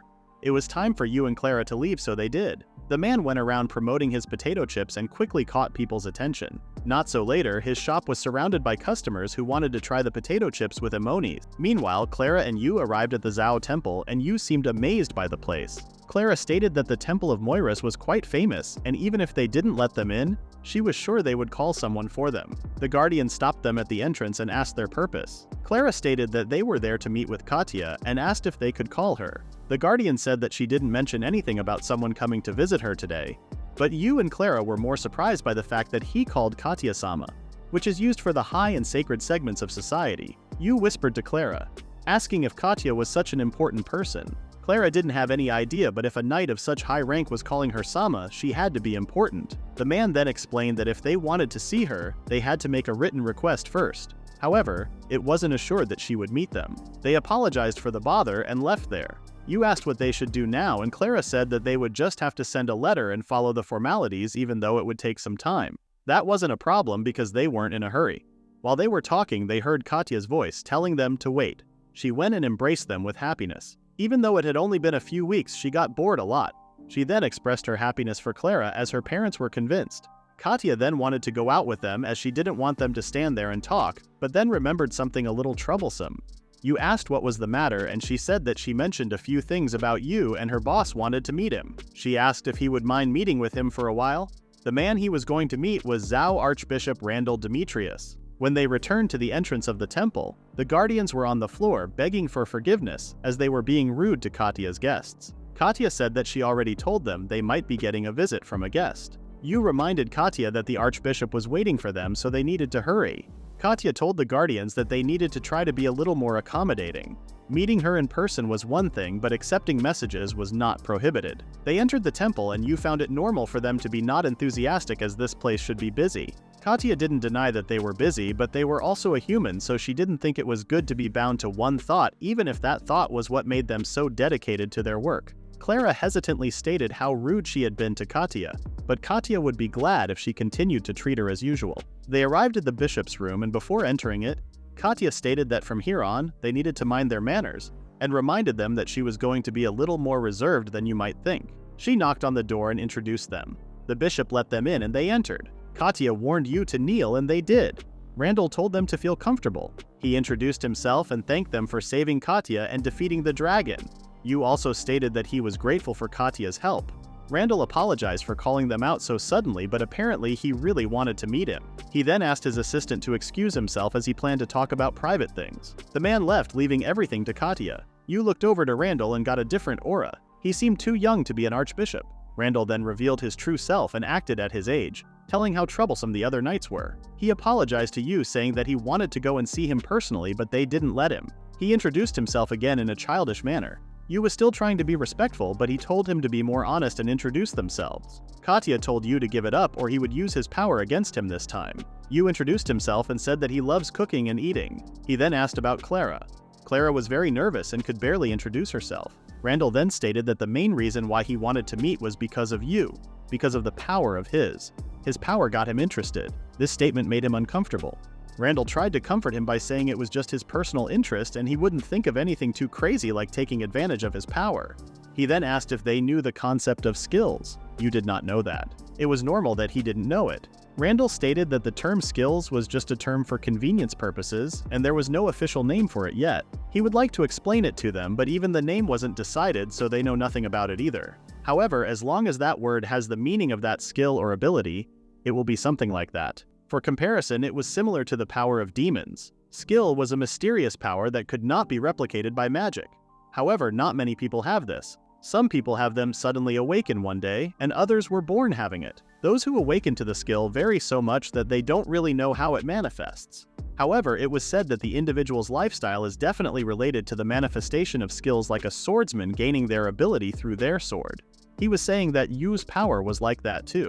The ability to identify what could be eaten and whether or not it was poisonous was amazing, and with this power, they wouldn't have to worry about starvation in most places, even in the polar regions. Yu looked at Katya and understood that she didn't inform Demetrius about the power amplification, which was a relief. Demetrius continued, saying that not many people had skills as practical as Yu's. He stated that he would like to know more about his skills and where it leads. So he had a suggestion. He knew he had an interest in the polar regions, so he wanted to support him with that. Demetrius stated that he needed travel permission and money when going to the polar region, and he would be fully supported as part of Zhao religion.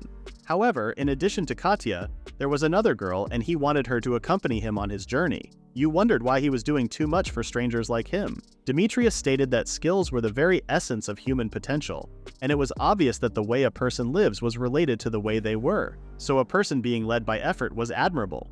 Of course, his skills vary from seemingly useless objects, and there were even things that could hurt people. However, Yu's power was also his will to move toward a better future. He started to get a little more excited about his skill. Apparently, he always had a burning desire to explore the unknown. He was in this business to make people better, so it was nice to have someone like him around. Yu's whole expression changed as he heard Demetrius's words and stated that he understood what he meant. Demetrius was glad that he understood. After talking with Demetrius, they returned to their room and Katya asked if Yu thought this was going to be a simple task. Yu was just glad that he was an interesting person and it was very generous of him to take care of their hotel bill. Katya seemed off a little. Yu asked what was the matter. She said that she felt bad about getting him in trouble, but Yu didn't care about it. After all, Katya saved him a lot of trouble and kept the most important part under wraps. But she was still worried that another person would be traveling with them. It seemed like they were trying to keep tabs on them, and she hoped it didn't interfere with his journey. Yu asked if he thought there was something suspicious about that guy. Katya didn't know if he had a dark side. To hate and punish the wicked, to offer a helping hand to the innocent without hesitation, that was who he was. But Yu was comfortable as if something happened. Katya would find a way. This made her relax a little. Now that it settled, it was time to decide what they were going to do. The first thing was where they were going. Katya stated that it would be best if she explained more about the polar regions. She said that the polar region was a general term for a number of extreme environments, and in those places there's an ecosystem that's unique to that place. And of course, the strongest the demon, the better it tastes. However, any land with a strong demon population is highly dangerous. As far as she knew, the polar region had forests that were always covered in a thick fog of mana and scorched rocks that formed red rivers in the depths of the earth. It was an island floating in the sky, drifting in the sea of clouds, but there were still a lot of places they didn't know the details of it yet. Clara also heard that the island was located in the sky. This information didn't scare Yu, he just found it romantic. Katya continued, saying that even though it existed, it was not as big as a continent. She had heard that some of the demons were incredibly strong. For her, she thinks the White Desert is a good place to start. As the name implied, it was an endless expanse of sand. They had found small pools of water, but there were still very few who had returned from extended stays there. And as to why it was uninhabitable, there was low water, dry air, and cold temperatures. It wasn't the best place to live, but it was a relatively peaceful environment for a polar region as there were only a few strong demons there. The bottom line was that it required careful preparation and a certain amount of strength. Since that was Yu's first adventure, he needed to prepare himself, but he was with her on going to the White Desert. Now that they decided on where to go, Yu made his declaration. They went outside and the weather was perfect for shopping. Yu stated that it was good to have fun, but shopping was business. If they forget anything, they won't be able to get it later. They acknowledged that they wouldn't be able to buy everything in one day, so they decided to focus on what they could find at the stalls today. Katya told Yu to not be so picky. If he thinks he would need it, he should buy it because Demetrius was willing to buy everything he wanted. But Yu still thought he needed to narrow down what he bought. They were a small group, so bringing a lot would burden them, so he recommended buying what they only really needed. He bought a large amount of nuts. The girls wondered how he would be able to carry all that, but he thought they could divide into 4 portions. Katya was worried that she would get bored with just nuts, but he said that he already thought about that and there was nothing to worry. They then moved on to the dried wild vegetables. It was popular in the Knights of Columbus for a while, as Katya said. One of the sellers noticed that they bought a lot of stuff and assumed that they were preparing for a polar expedition. He suggested they take a look at the amulet root he had. Katya said that this was also popular in the Knights of Columbus for a while. It was a charm against evil spirits and called Zabi, a plant root. It is said to ward off evil spirits and it doesn't rot. It is a good luck charm to help the person get out of a troubling situation. So it wasn't a food item. It smelled just like wasabi and he decided to buy it. Clara asked Yu if he really gonna eat that and he said that he didn't know if it would work the way he thought it would. The sellerman was shocked he was planning to eat it as even the smell of it was terrible. At the end of the day, Yu bought a lot of stuff. It was a good thing they had Demetrius's support as they would be having financial problems affording all that. It was more expensive than Yu thought, but they were locally sourced, so they can't really do anything. The concept of mass production hasn't taken root yet in this world. It was a world where adventure and magic were important. This made Yu feel lonely from time to time. Yu then noticed a steel rod and a board and the seller asked if he would like him to show him how to use it. He got super excited and asked if it was fire started, and was also shocked that this world had those. The man was also surprised that he knew it as he had never met anyone who knew that. The girls wondered what the fire starter was, so he explained that this was a step up from those flint things, and it was way more convenient. He asked if he could try it, and the shopkeeper allowed him. He tried and showed the girls. The sparks from those were really hot, so it was easy for things to catch on fire. The girls asked what was this thing made out of, and he said that it was a metal found in the red lotus deposits in the Arctic Circle called phodium. They had never heard that before. It was like magnesium, but that wasn't important. The important thing was this exists in this world and it was the same as flint. But because it was specifically made to start a fire, it is really easy to use. He could use it in the wind, rain, and snow, as long as it was not too bad. With a few tricks, Clara and her friends, with no knowledge or skills, should be able to start a fire with those. You asked the shopkeeper where he got this. The man said that he used to be an adventurer himself but was never good at lighting fires. It reminded him of a metal he used to see in the polar regions. He grabbed some and left the machining to a fabricator. The cultural level of this world was about medieval, but in a world where the concept of adventure was still alive and well, this was created long before society. That was what his favorite explorer used to use, and it was not that different to modern survival gear. Yu decided to buy that and stated his respect towards the man, as he was the one who created all those wonderful tools. In this whole new world he was in, some stick to the old ways and those who forged the new roads ahead. There were people without being taught created new and wonderful things. You felt motivated now and it was time to go back to the inn and have dinner. A few days passed and Katya, Yu, and Clara were greeted by the guardians in a respectful way, which surprised them. Katya noticed that Yu was nervous. He didn't mind Demetrius personally, but he was a little uncomfortable treated like this by an organization, as Yu said. Katya stated that he was now in the category of personal friends and guests of Archbishop Demetrius, so there was nothing to be afraid of. They arrived at Demetrius's door and introduced themselves. He welcomed them to the room and stated that he wanted them to meet a new friend today. There was a little girl right next to him. Demetrius apologized to the girl and said that he couldn't contain the secret any longer. He encouraged her to say hi and she yawned and introduced herself as Alicia Weary, with a sleepy voice. Demetrius stated that this was the girl he wanted her to accompany them. You didn't expect the girl to be this small. Katya asked Demetrius what he was thinking. He explained that this choice was difficult for him. When he heard what they had to say, he knew there was no better time than now to entrust her to them.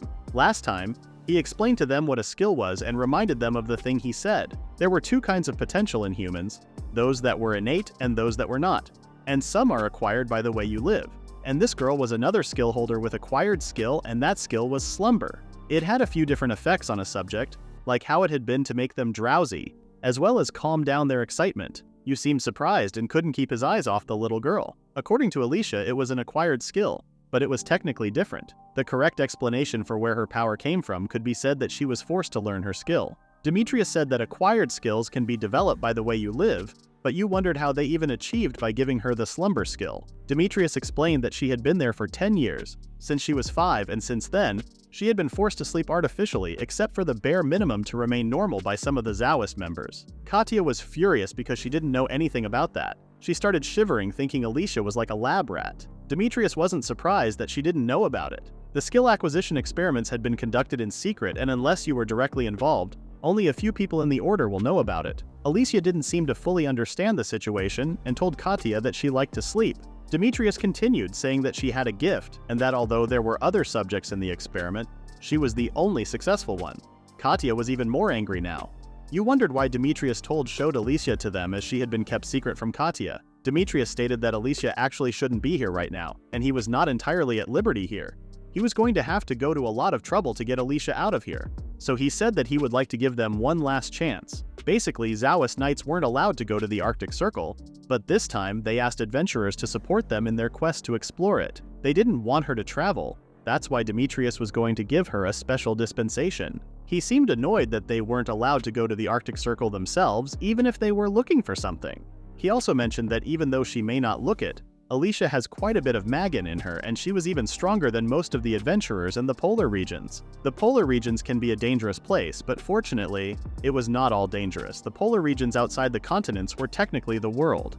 And since she had been sleeping for so long, Demetrius wanted her to see the wider world. Alicia punched Demetrius for using such words to a girl. You asked why he was doing this because he knew about the experiment, so he was in a bad spot. It seemed that he didn't want her to live in a shell. He had been looking for an opportunity for something about it. He wanted to believe that they killed a dragon with just 3 people, and he thinks it would be a good experience for her to be with another skill holder. You looked at Katya and Clara to see if they approved this, and they both nodded to express their approval. He then reached for Alicia's hand and introduced himself as the leader of the polar expedition. Katya and Clara also introduced themselves. Alicia looked at him with her big eyes and recalled a memory, but then shook Yu's hand. Demetrius seemed pretty happy with the results, as he didn't know what to do if Alicia said no to them. You thought about Zaoism, an organization that secretly conducts experiments to artificially create skill holders. He didn't know if he could trust Demetrius, as he was actually one of them. But when he learned the reason why he wanted Alicia to join them, he thought maybe he should trust him. The topic changed, and he informed Demetrius that their first goal was to reach the White Desert, and they were going to leave in 3 days. Demetrius took that as a yes and said that he would make sure she had everything she needed by then, and would not interfere with the details of their journey. He didn't want to tell you what to do, he just wanted to be of help to him. And this was the perfect opportunity to count on him. You understood him and stated that there would be no cancellations or late arrivals. In 3 days they were off. Alicia punched Demetrius again to stop making a fool of himself. You and the girls left the room after greeting Alicia with smiley faces. When they left, Demetrius noticed that Alicia was smiling, which was a pretty unusual thing for her. She tried to find an excuse by saying she would be asleep normally, but couldn't stop thinking about the handshaking with Yu. 3 days later, Yu and the girls went to the swordsmanship shop, and Yu opened the door and introduced himself. He was there to pick up the dragon's claw. There was no sound coming from inside, so he said that it would be pretty bad if he didn't get that weapon now. He opened the door, and the man was sitting there and he seemed pretty drained. Yu was worried and asked if he was okay. The man told him to take a look at the weapon, and Yu was amazed by the weapon. The man hoped that he knew how to use it better than he did, and then went to bed as he was so tired. They left the shop, and Katya stated that she had never thought she would see such precision work done to a dragon's claws. Clara also didn't know about blades, but this one was indeed beautiful. Yu also agreed that it was the best tool they had, and now they were ready to start their adventure. Yu, Clara, and Katya boarded the sailor ship to begin their adventure. Yu noticed that Katya was in a good mood. She said that she had always wanted an adventure. But Demetrius was acting quite suspicious when dropping off Alicia. Katya almost thought he was from the agency. Alicia was sleeping peacefully while Clara was reading something. When Yu asked what was it, she said that it was a grimoire. She thought that given where they were going, she should learn to use offensive magic as well as healing magic. Now Yu seemed interested in. Clara was happy to study with him. She showed him what he could do with the magic if he learned it. She made a sharp arrow and used it on the ship, leaving them amazed. It was indeed amazing, but it seemed a little weak compared to what Yu could make. After a while, Yu finished doing the supplies, and all they had to do was wait for them to arrive. Alicia was still sleeping. Yu thought it would be hard for her to accompany him on such a trip because, despite her actual age, she looked small. He reminded when Demetrius said that she had been put to sleep for 10 years, expected for the bare minimum amount of time since she was 5 years old. He was wondering what the world looked like in her eyes with a slumbering acquired skill. She was still so cute, but Clara wasn't sure how she would react if she told her that. Suddenly she woke up and said that it was nice to be called cute, but she still had a lot of room to grow. Katya was shocked that she said she had room to grow, but it was normal for a child to grow up when she was sleeping all the time. Yu asked if Alicia was awake, and she said that she was asleep. Apparently she had a skill called sleep supremacy, and she could at least see what was going on around her while she slept. That's why she was ready to go to sleep whenever she wanted. You realized that this meant she could keep watch during the night shift even while they were asleep, since she was able to know her surroundings and wake up if something was wrong. Alicia wondered how Yu could trust her when they had just met, and if he was worried something might happen when they were asleep. He explained that being aware and sleeping was essential and he didn't have any doubts about her. But he still suggested rotating shifts if she was too tired for that. Luckily, Alicia doesn't get tired. They didn't know what was going to happen in the polar regions, so it was a relief for Yu and the others to know that they were safe at night. Alicia asked Clara and Katya if they got nervous around Yu.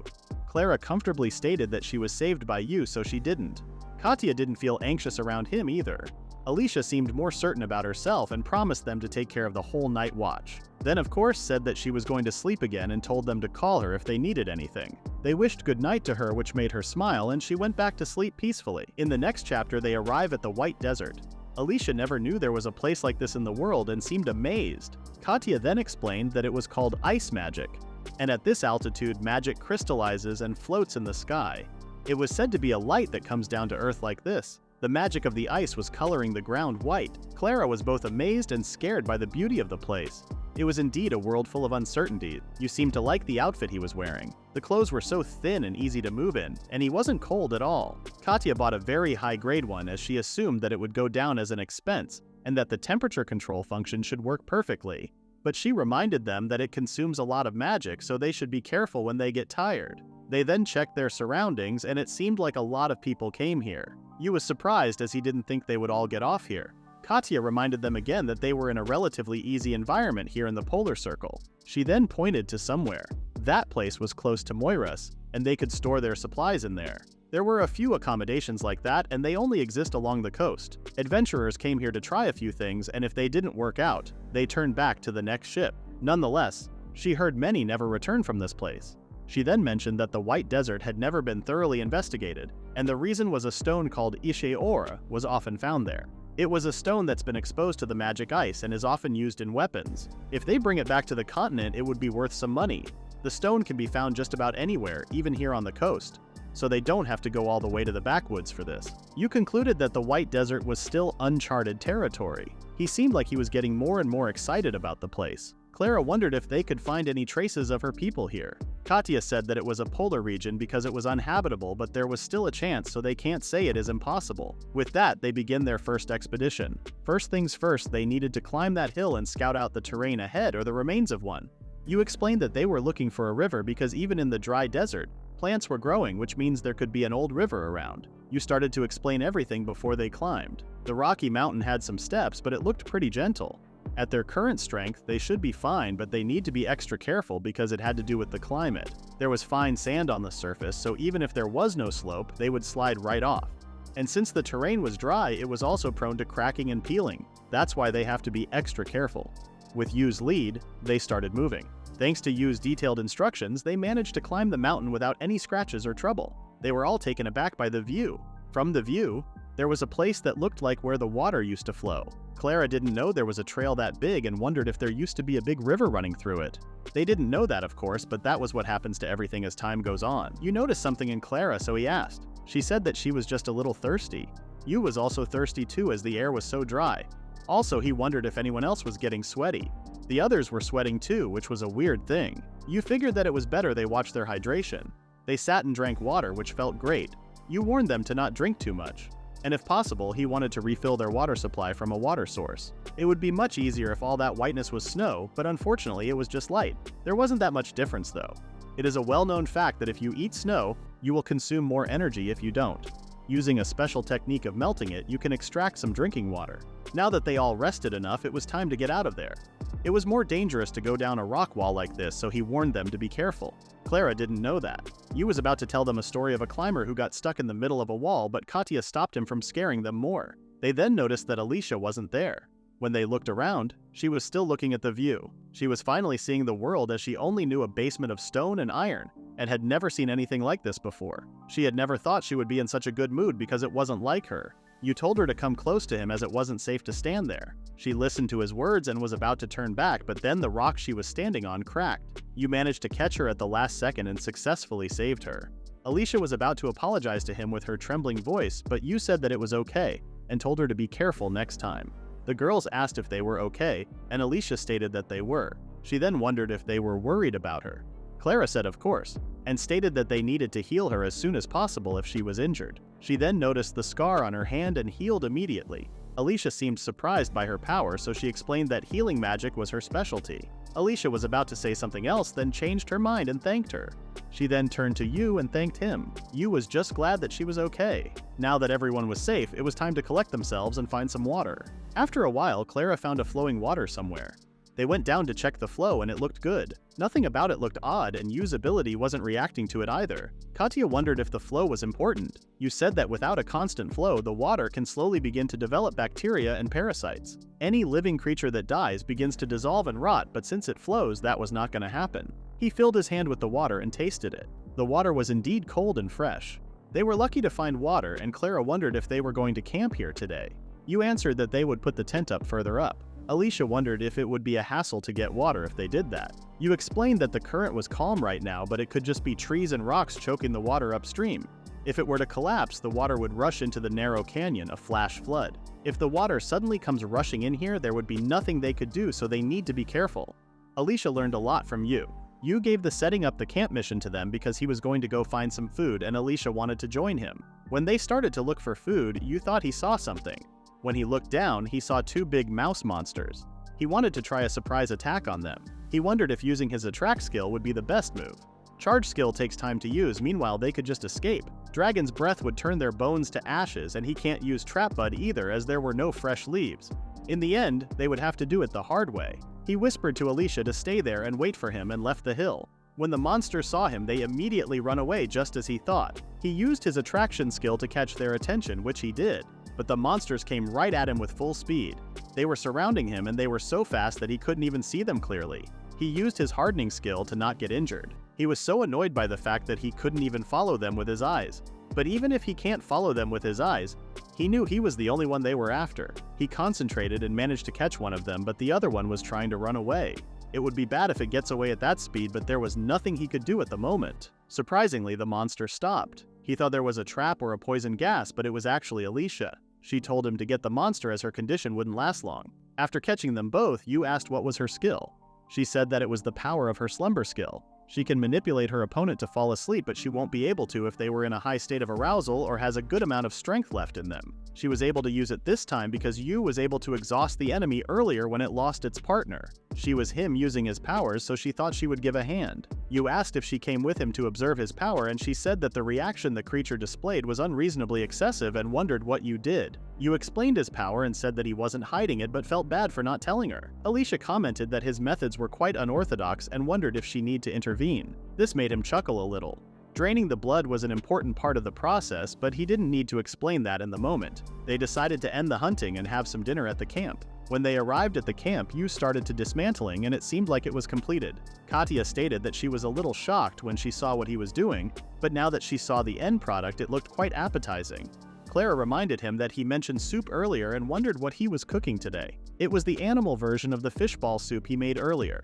Katya seemed to like that fish soup, so she got excited. The first step was to beat the meat with a knife until it was ground into a pulp. Then they added the bones because he saw them bouncing around on the rocks and his bones were mostly cartilage. Because if he had hard bones, it definitely would have shattered on impact bouncing on those rocks. If the cartilage was small enough, they could eat it and he thought it would give them a nice little aftertaste. Alicia stated that his cooking style was quite unique. After the meat and the bones were done, it was time to mix in the spices like salt, pepper, and garlic flakes. It was to eliminate the smell and enhance the aroma. This was chitatapu, an Ainu style of cooking. It was made by simmering grounded meat with a lot of vegetables. It was a dish called ohau.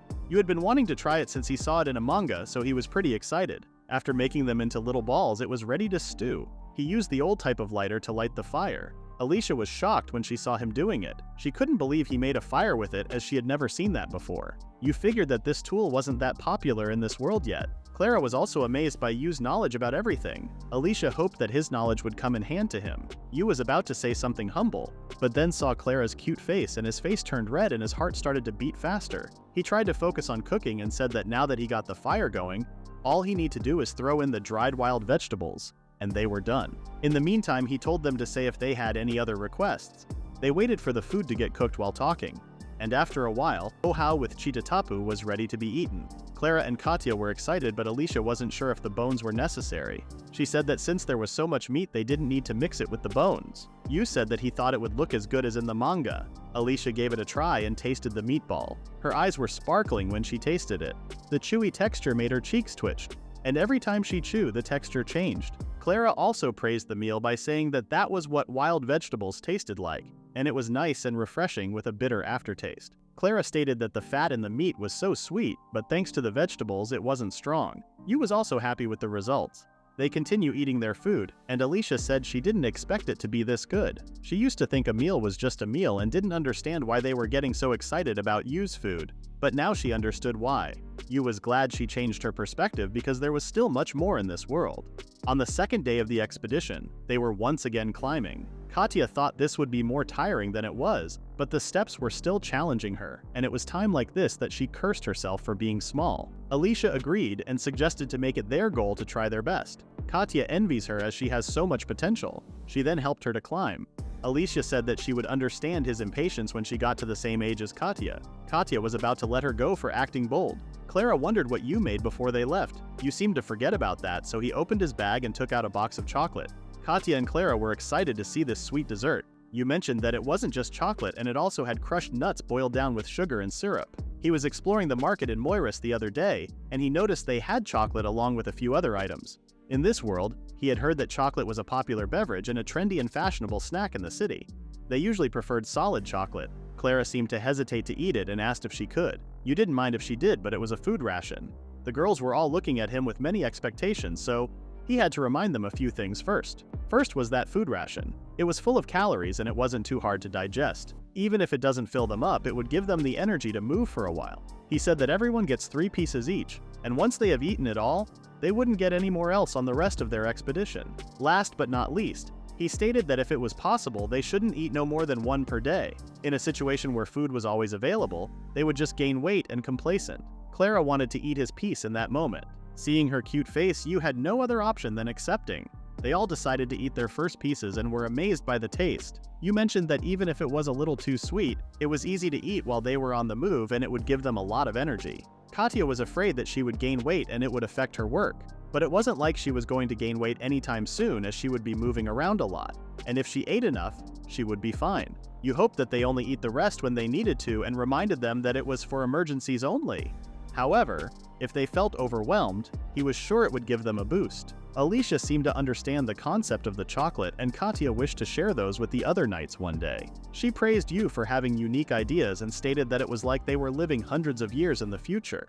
Now that they eat their energy boost chocolates, it was time to go, but Yu suddenly stopped and noticed that the sand over somewhere was rising up. Not only the sand was moving around, but it was coming towards them at full speed. And the least expected thing happened. A deep white shark came out of the sand. The shark was swimming inside the sand and it was coming right at them. They managed to dodge its attacks on them, but they needed to be careful. Katya stated that it was said it senses sound and ounces on its prey when they were least suspecting. The shark was coming at them once again, and Yu knew it was him the shark was after. He took out his weapon and told Katya to look after for the others. Yu thought they would be fine as long as they knew where he was coming from. But there was one thing he didn't consider: the size of the shark. Even if he pierced his head with his blade when he lunged at him, he would still be crushed by him. Plan B was to attack him from behind where it's unprotected. But the shark went into the sand again. Katya asked Yu if he was okay. He confirmed her, and he noticed that the shark was using the sand as a weapon. He wanted to assume that it couldn't see over the sand and was just reacting to whatever was making noise. They could throw something to lure it, and if it tried to attack, they could intercept it from the side, but there was one problem. Katya seemed like she was thinking about that issue too. They didn't know what to throw.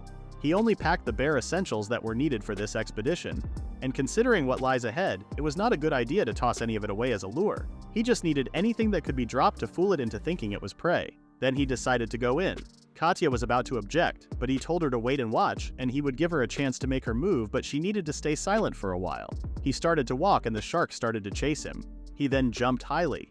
He was awakened by the ohau he ate yesterday and got a new skill which made him able to bounce like a rubber ball. While he was bouncing, he got close to Katya to give her the chance to attack. When he got close enough, he gave the signal and Katya jumped on the shark, cutting him in 2 pieces. Yu and Katya seemed pretty happy to be able to defeat it. Clara and Alicia were relieved. Katya asked Yu if they could eat the shark. Yu already decided that it was their dinner for tonight. He was sure that they were going to like it. Without procrastinating, Yu started the cooking process. Even though there was a river nearby, he never thought he would be handling fish in the desert. He told the girls that the dinner menu this time was simple. It was deep white meuniere and sashimi raw fish. Alicia didn't know about raw fish and wondered if it was as good as the cartilage. Yu explained that meat and raw fish were quite popular in his country, but he could understand while she was a bit skeptical about it. Before he started prepping, he asked if she was done with eating sashimi. He wanted to confirm her that she didn't need to force herself and there were other ways to cook fish. Alicia told Yu to not treat her like a child. She told him to have faith in his cooking. Yu thanked her for that and mentioned that he was just asking because if the taste of eating the dish is 100 points, experience of sharing the same feeling was 120 points. So the food tasted better when they all eat it together. Katya and Clara agreed with him and they started cooking. Yu was hoping to get a blade designed for dismantling, but they didn't have the luxury of that. He cut the fish and noticed that the blade went in easily without any resistance. He wondered if he could eat the fins. Then Alicia asked why he didn't just eat it. He explained that it takes a lot of time and effort, but he was pretty interested in high-class foods. This made Katya and Clara even more curious about the food. It didn't have much taste, but it had a really nice texture and it absorbed the flavors of sauces and soups. You decided to save it for later as they could use it for their broth later or just make a soup with it. He was astonished by the fat on the meat. Clara and Katya had never seen anything like this either. Yu was regretting not having soy sauce. The quality of the meat and the sweetness of the fat can be smelled from everywhere. If only just a single drop of soy sauce mixed with this dish would have invited those who ate it to the heavens. But he didn't have a choice, but suddenly he realized that he could season it with salt and wasabi. He took out the root of protection and said that they were going to grind it into small pieces with a washed stone. He could smell the fragrance already. It was different from the tube stuff as it had a depth to it that was elegant. He then mixed it with salt and he was done making his own wasabi salt. For the meuniere, he used the lean parts. And with that, white shark sashimi and white shark meuniere were ready to be eaten. He mentioned that he sprinkled a little salt on the sashimi and suggested they eat it with a little bit of grated root to ward off evil. Clara amazed that he made all that in such a short time. He had to make as much as he could before it lost its freshness. Katya decided to pass on the root amulet, and Alicia stated that a part of her was wondering if it was edible even though she found it to look delicious. Meanwhile, Clara was about to faint from the taste of the food. It melted into their mouth and the wasabi and salt was clearing away the slight smell of blood. Alicia finally tasted it and found it delicious. She stated that this was worth of praise because the refreshing aroma from the sashimi was on a whole other level. Yu thanked her for the detailed food report while giggling, but then surprised that the salt itself didn't have much of a scent because even the best horse sashimi wouldn't smell like this. He asked about the meuniere and they tasted that too. Not surprisingly, it tasted delicious. Alicia, who wasn't used to Yu's cooking, seemed like she fell in love with the texture and the flavor. Yu was shocked how she was able to describe what she tasted in such detailed sentences. After finishing all the meat, they were satisfied. Yu always wanted to try shark sashimi, and it was beyond what he expected. Clara noticed this was only something they could experience in the polar regions because they wouldn't be able to eat sashimi when it's been out too long. Yu was so satisfied and full that he could fall asleep happily, but was able to stop himself. It was time they should be moving again because the sun would be setting soon as Katya said. At night, they put on their tent and were sleeping. But Yu woke up and noticed that Clara wasn't in the tent. He went outside and asked Clara what she was doing. She looked at the stars and said how beautiful they were. Yu was also amazed by how he could see it clearly. There was no light pollution in the desert, so the sky was pretty clear. He didn't realize it until now because he had been so exhausted, he always went to sleep early. Clara said that she used to think the polar regions were a very scary place, but they were eating so much good food together and having such an exciting trip with the girls. And Yu.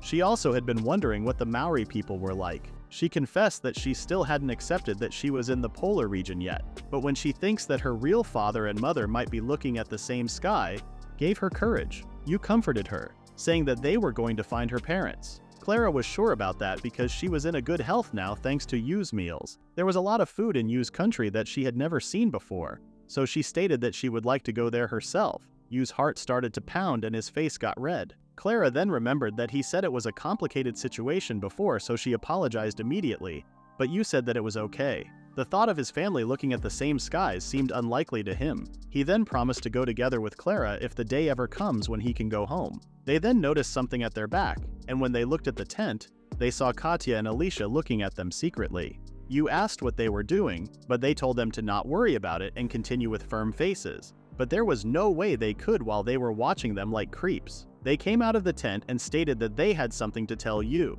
Katya said that Clara wasn't the only one who was cheered up by his cooking and they were looking forward to working with him. Yu smiled happily and also stated that their feelings were same. Meanwhile, somewhere in the polar regions, a big monster was in a cave waiting for them. On the fourth day of exploring the White Desert, the weather started to get pretty cold, which concerned Yu.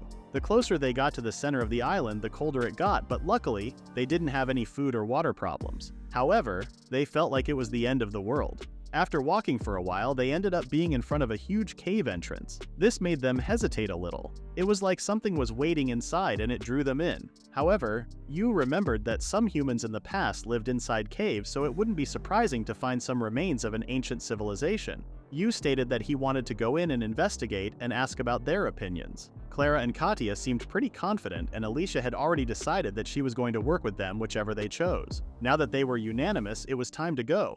But Yu wanted to try something first and threw a rock inside the cave. The reason why he did that was because it was always a good idea to make sure there was nothing inside. And most importantly, they needed a torch. There was some visibility, but it could get pretty dark deeper in. Fire also makes it easier to detect if there is toxic gas in the air. When he mentioned carbon dioxide, Clara seemed pretty confused, so he stopped there. They went inside the cave, and not so long later they found something glowing in the dark.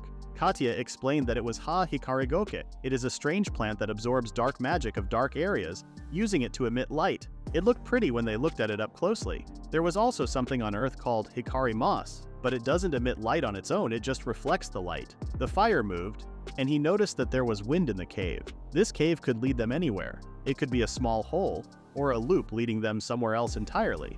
But this made him even more excited. But there was just one problem: the light outside didn't reach this deep, but it was still bright thanks to the hikari moss. Along with that, it was warmer than outside. And there was a river flowing. All conditions here were perfect for life to thrive, but there was no sign of humans or even demons. He had a weird feeling he couldn't really describe. The more they continued moving, the more Yu was being amazed by how huge the place was. Katya also liked the cave.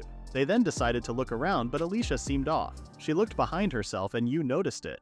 When he asked, she couldn't answer because Clara already noticed something and told him to look at it. It was a huge crab. Katya immediately kept her guard up and questioned what the hell was that thing. Yu knew they were doomed because while they fought with Dragon, he saw anger and fierce emotions in the dragon's eyes. But this time its eyes were like an engine. It was almost like a machine. The crab moved and attacked them, but they managed to get away. They were all astonished by how powerful it was. There were only two options, which was being eaten by it or attacked. Yu told Alicia and Clara to stay in a safe space. Katya was right next to him and asked what was their plan. He told her to shield and he would be the decoy, meanwhile she was going to surround and attack him. He was as reckless as ever, as Katya said. He used his attraction and hardening skills at the same time and started to run, but then noticed that his lure wasn't working, and Katya was the one getting its attention. Katya figured that the crab was prioritizing the closest targets, which sounded so mechanical. The only thing they could do is to get closer and look for an opening. Yu was trying to attack, but the monster was too strong, and even with his hardening skill, he wouldn't be able to survive if he got hit. Katya found an opening and tried to stab its skin, but it was so tough. Before Yu could notice, the tail of the monster was coming right at him. He used his weapon to block and got the minimum damage. When he checked, the liquid the carb released was frozen. They were all shocked. Karen warned me to watch out for the tail and not let it touch them. But that wasn't the easiest thing to do, as the carb was literally shooting the frozen liquid. You could get away from them, but he knew that if those claws caught him, he was done for, because even his hardening skill wouldn't stop him from being frozen. Alicia was there watching them and thought it was a good idea. She then noticed that Clara was holding a grimoire. Clara promised before that she wouldn't drag them down this time, so she was trying to find a way to help them. After searching for a while, it seemed like she had an idea. Meanwhile, Katya seemed to having a hard time fighting with the monster. Fortunately, Yu saved her at the last second before she was about to get hit by the frozen liquids. If they keep attacking blindly, they would never manage to damage the monster. Yu remembered that even on Earth he had a hard time with crabs because the spikes hurt like hell. But the taste of the crab gave him an idea. He told Katya to aim for the joints because they should have the least protection on the body. Katya seemed confused, so he asked if she could do it. She asked about his opinion and he said that he had more strength and speed than her, but she had more experience in terms of combat. So he comfortably stated that he believed in her. This gave her enough courage to do it. They started to move at the same time and it seemed like Crab was aiming at Yu. While he was dodging its attacks one by one, Katya found an opening and attacked its joints. Just as Yu thought, it went through and the back of the joints was relatively soft. He was a little slower now, but from the looks of it, he was not feeling any pain or danger, and was still acting mechanical to a fault. However, if they damage a machine too much, it's bound to start developing performance degradation. They didn't lose any hope or confidence and kept attacking him collectively. But suddenly the crab monster stopped. This made them think that he was getting weaker, but it was only just to change his aim to Clara and Alicia. Clara thought fast and immediately started chanting, but Katya didn't think they would make it in time. But Alicia was faster and she used Slumber. Just as she thought, if the enemy had no more fighting spirit, she was going to pass for a moment. It was Clara's turn and she used Ballista to harm the crab. She called out to Yu, stating that they would be fine and he should do his best. Yu and Katya started moving and cut his joints one by one. The crab didn't seem to be able to move anymore. But there was one thing they didn't notice, that his tail was right behind them. Alicia was the closest target and Clara told her to run away, but she seemed shocked. She recalled the time when she met with a girl when she was a child. The girl seemed like she really loved Alicia. She was with her from time to time, but unfortunately, she died. When she saw her dead body, the others asked if she was okay and she seemed emotionless. She said that death was hard to grasp, even when it was right in front of her. She then came to her senses and noticed that the tail was right in front of her. Before she got shot, Yu guarded her and inhaled the biggest breath to use her dragon breath skill. After that, he called out for Katya and she made the last attack that caused the crab to tremble on the ground. With shock and happiness, Yu couldn't hold his laughter. With relaxation, Clara let herself on the floor. Alicia, with a guilty voice, asked why he risked his life to save her. Her voice trembled and she questioned why he would help while she did not benefit him. She was on the urge to cry her eyes out. Yu simply replied by stating that they were friends. Even if there was no benefit, he would still help her, and that was all. She thanked him with shyness and Yu patted her head. Now that everything was settled, Yu was getting hungry, so they decided to eat in the cave today. The girls didn't seem so surprised by that. The cooking process didn't go exactly as they planned. The crab's skin was so hard that Yu couldn't even cut it with a dragon knife at all. He thought it would have been faster to use the dirk sword instead, and he was right. However, even with the dirk sword, he still needed a lot of concentration to cut it. Katya was able to do this with just a single swing and whilst moving too, which made him realize how amazing she was. When they peeled the skin, it looked delicious. Clara had seen carbs before but never imagined eating them, so she was wondering what kind of dish it would be. Yu decided to state the night's menu: sashimi, grilled crab, and crab shabu. First things first, he started with crab shabu. He was planning to make a broth from deep white fish and crab shells. For the grilled crabs, the shell was cut out, the meat was placed on top, and then it was simply grilled. The girls were watching him while their mouths were watering. After a couple of hours, all the dishes were ready to be eaten. They seemed to be weirded out by the crab meat, but were still amazed. Yu told them to dip it in the pot and eat. When he showed them, they were all shocked by how the meat opened like a flower. They started to eat and described the taste as refreshing and elegantly sweet, and said that it had a good smell. Yu also liked the texture as the flavor wrapped around his tongue, like it was trying to sweeten it. He wondered if that was what kissing was like while looking at Clara unintentionally. They continued to eat the crab, but Clara wasn't sure if she should put it in the broth, but Yu encouraged her. She eventually did it and was amazed by the flavor of the broth. Yu mentioned that crab shabu is made by cutting into the meat, and that was where the broth comes into play. The harmony between the cooked part and the raw part was exquisite, as Katya said. They continued to eat while Yu was observing them. He thought about how true the saying that people become quiet when they eat crab. After they were all full, it was time to go to bed. They put up a tent but were still thinking about the meal they just ate. Yu, Alicia, and Katya then noticed that Clara was zoned out. When they asked if she was okay, she said that she felt like tomorrow she would be able to take another step forward. They seemed impressed by her positivity. On the following day, they continued exploring the cave while still thinking about the delicious food they ate. Yu reminded them not to let their guard down, as they would never know what they would find next. There was another cavern, and when they looked at it, they were faced with a destroyed village. Clara immediately started to check every single house in the village, but there was no one, so she had to shout. But the silence remained. She disappointedly sat on the ground and gave up. She thought she would be able to find someone from the Maori people, but there was no one in this destroyed village. But Katya stated that it looked like this place had been uninhabited for a while. They started to explore the village, and Yu noticed that the place was only the bare minimum to survive. It wasn't much, but it was proof that there was life here. He had a feeling that this place was finished rather than abandoned. They were barely surviving, and it still didn't work out. Yu unwillingly told them that they should stop looking for the Maori and start looking for their traces. While they were looking, Katya called them to show the house that had no damage whatsoever. The reason why the building wasn't destroyed was probably because it was made of stone. Yu tried to open the door, but it didn't even budge. Alicia said that they have to use force, but even Yu couldn't open it with his strength, so she didn't seem very enthusiastic. Clara tried to use her magic to open it, and she succeeded. They went inside, but there was no sign of life at all. Yu noticed that there was a stone desk and books on it. They grabbed the books and went outside of the house to read it. The cover was a language Katya and Yu couldn't read. Clara said that the book was a journal. They asked if she could read it, and she opened a book and started to read. The book was written in a non-existent language. The writer enchanted it to cast a translation spell that only worked on their people. And the book tells the end of one of the branches that grew from the great Maori tree, which had grown throughout the world. Clara couldn't hold her tears anymore and started to cry. She knew that it was the Maori people who lived there, and they were forced out of their lands when their healing powers were discovered to make them immortal. And they ended up in this place. At first, things were going well for them, until the giant crab they met yesterday, Grand Keon, took up residence. They were trapped and had no way to escape. And because of that, they were unable to secure any food or anything else. That was the book said about Clara's people. Yu was now sure that she was from the Maori clan. Clara thanked Yu for avenging their deaths.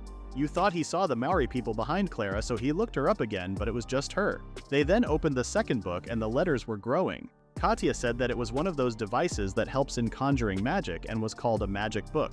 It was a way of manifesting magic by passing through letters that had been inscribed with a chant. Clara chanted a word and a huge rock came out of the ground. They were all amazed by Clara's skill. She managed to pull off a powerful spell with just a single word. Clara explained that icicle was a spell concocted by the old Maori to capture the mana attributes of an ancient and powerful demon. It could be because she ate some of the Grand King that she was able to use it. It said it can be used by eating monsters called ancient species, which is called ancient magic.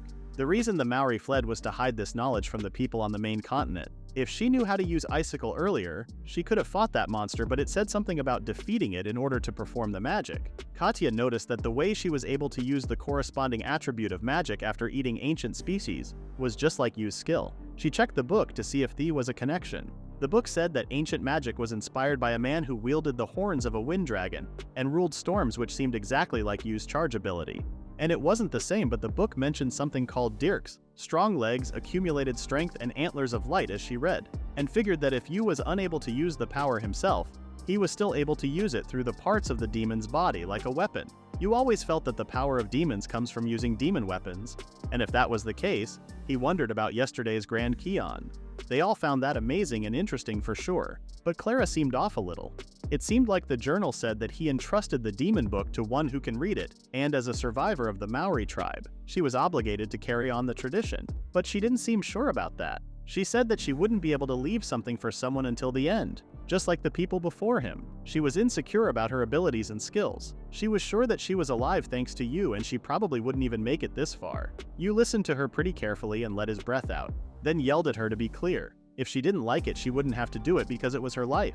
He said that they were going to continue their journey and find other survivors to take that role. Hearing his words, Clara made her decision and decided to do it. She promised to herself to find a survivor to inherit the magic and wanted their help. Katya was already in, and Alicia thought more rational but was still willing to help. Now that everything was settled, their goal was to eat delicious food, try to use ancient magic, and then find a Maori left out there. In the next scene, we see Demetrius being all excited about what he was hearing. Yu talked about all the things they had seen in the desert, and he was indeed into the topic. He then looked at Alicia and stated that if it weren't for the special circumstances involved, he would make a few entertaining changes and write a book about it. It would be a story about Yu, Clara, Katya, and Alicia, and was meant to be an adventure for the four of them. He then wished to taste the giant crab. Yu explained that he wanted to bring some back for him, but they didn't have a place to store food items for a long period. Demetrius decided to hear about the food later from Katya, because he guessed that Yu would be humble about his description.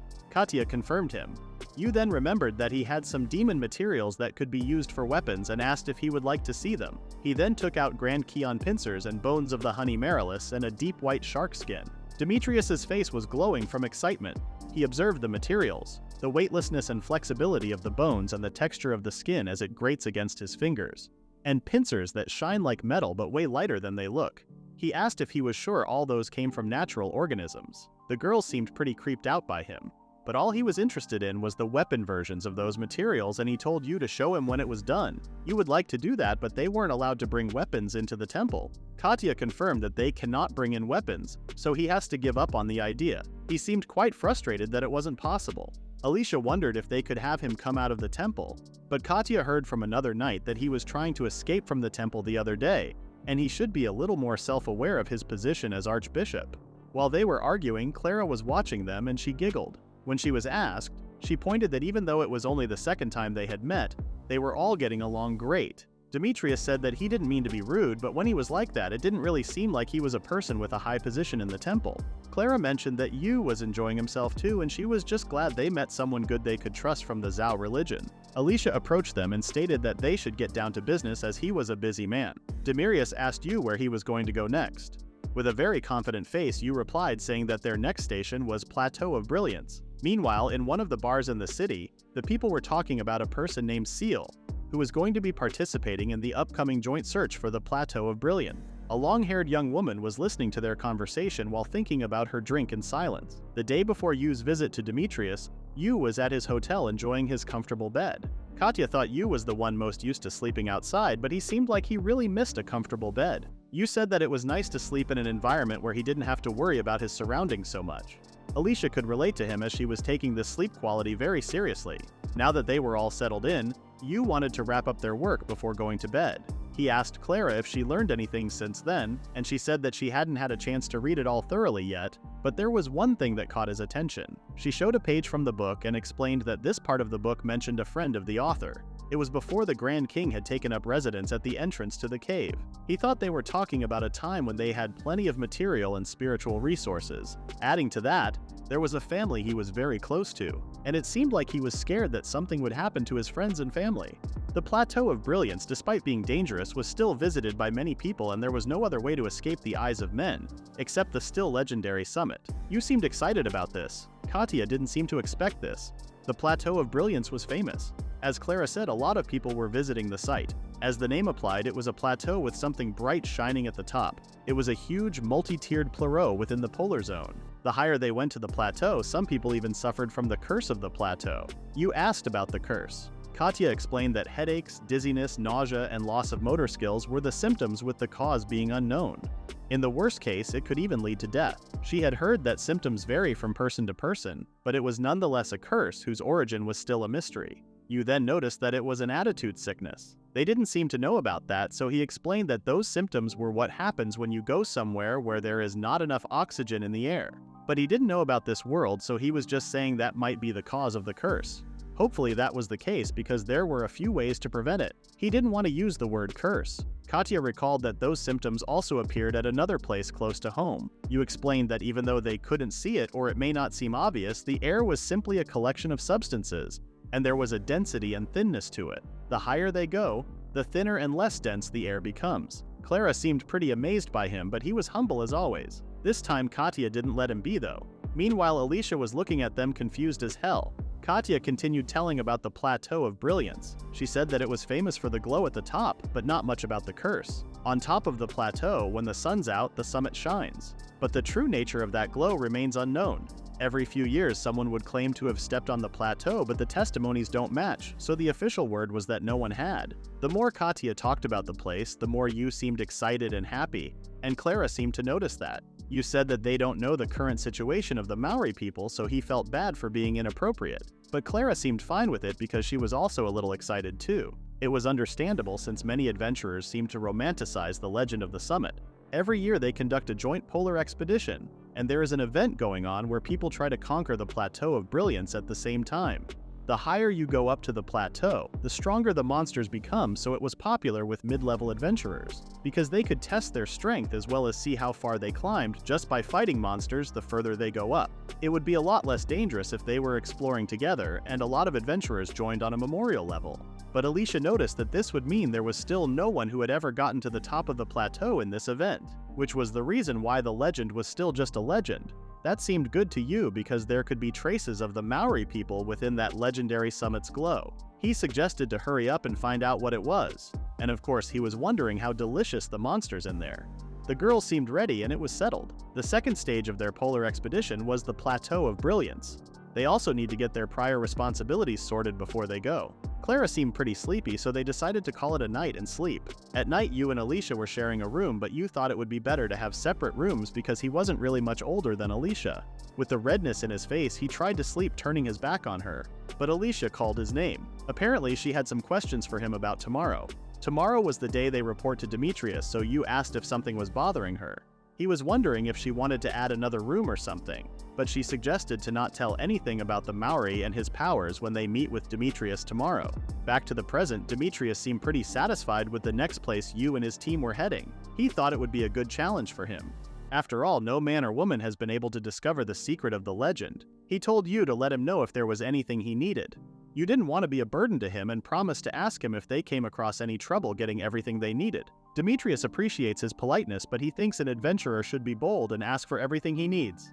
Alicia reminded you that it was time to go, so you said that he would be in touch if he needed anything else and bring him a souvenir next time. Demetrius then patted Alicia's head and told her to make sure you and the others didn't get in trouble. In response, he got punched by her. She told him to stop treating her like a child before they left the room. At the city, you asked Alicia why she requested that yesterday. She said that she didn't trust Demetrius to an understandable extent. After all, they could say he was pretty much the center of Taoism, so he would be involved with many secrets, so he would have to be constantly watched. He was the one who got her out of there, and she was sure the church was keeping a close eye on him because he must have used risky methods while doing that. So at least for now, it would be best to not reveal everything. You seemed impressed by her but was too shy to say so. This led Alicia to think that he wasn't interested.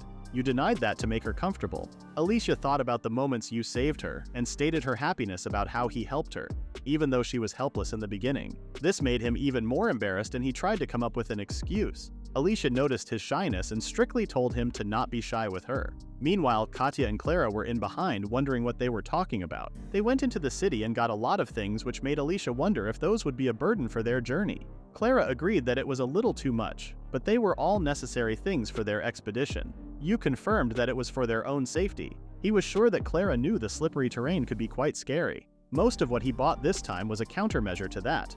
They were tools meant to protect her life, so on the contrary, the heavier their stuff was, the better. Clara felt embarrassed as she sounded so weak when he put it like that. Meanwhile, Alicia was almost sure she had been tricked into something. You comforted them by saying they would be glad that they had this much stuff and that it was better to not regret anything. He again mentioned that they need to be careful with what tools they put their lives in.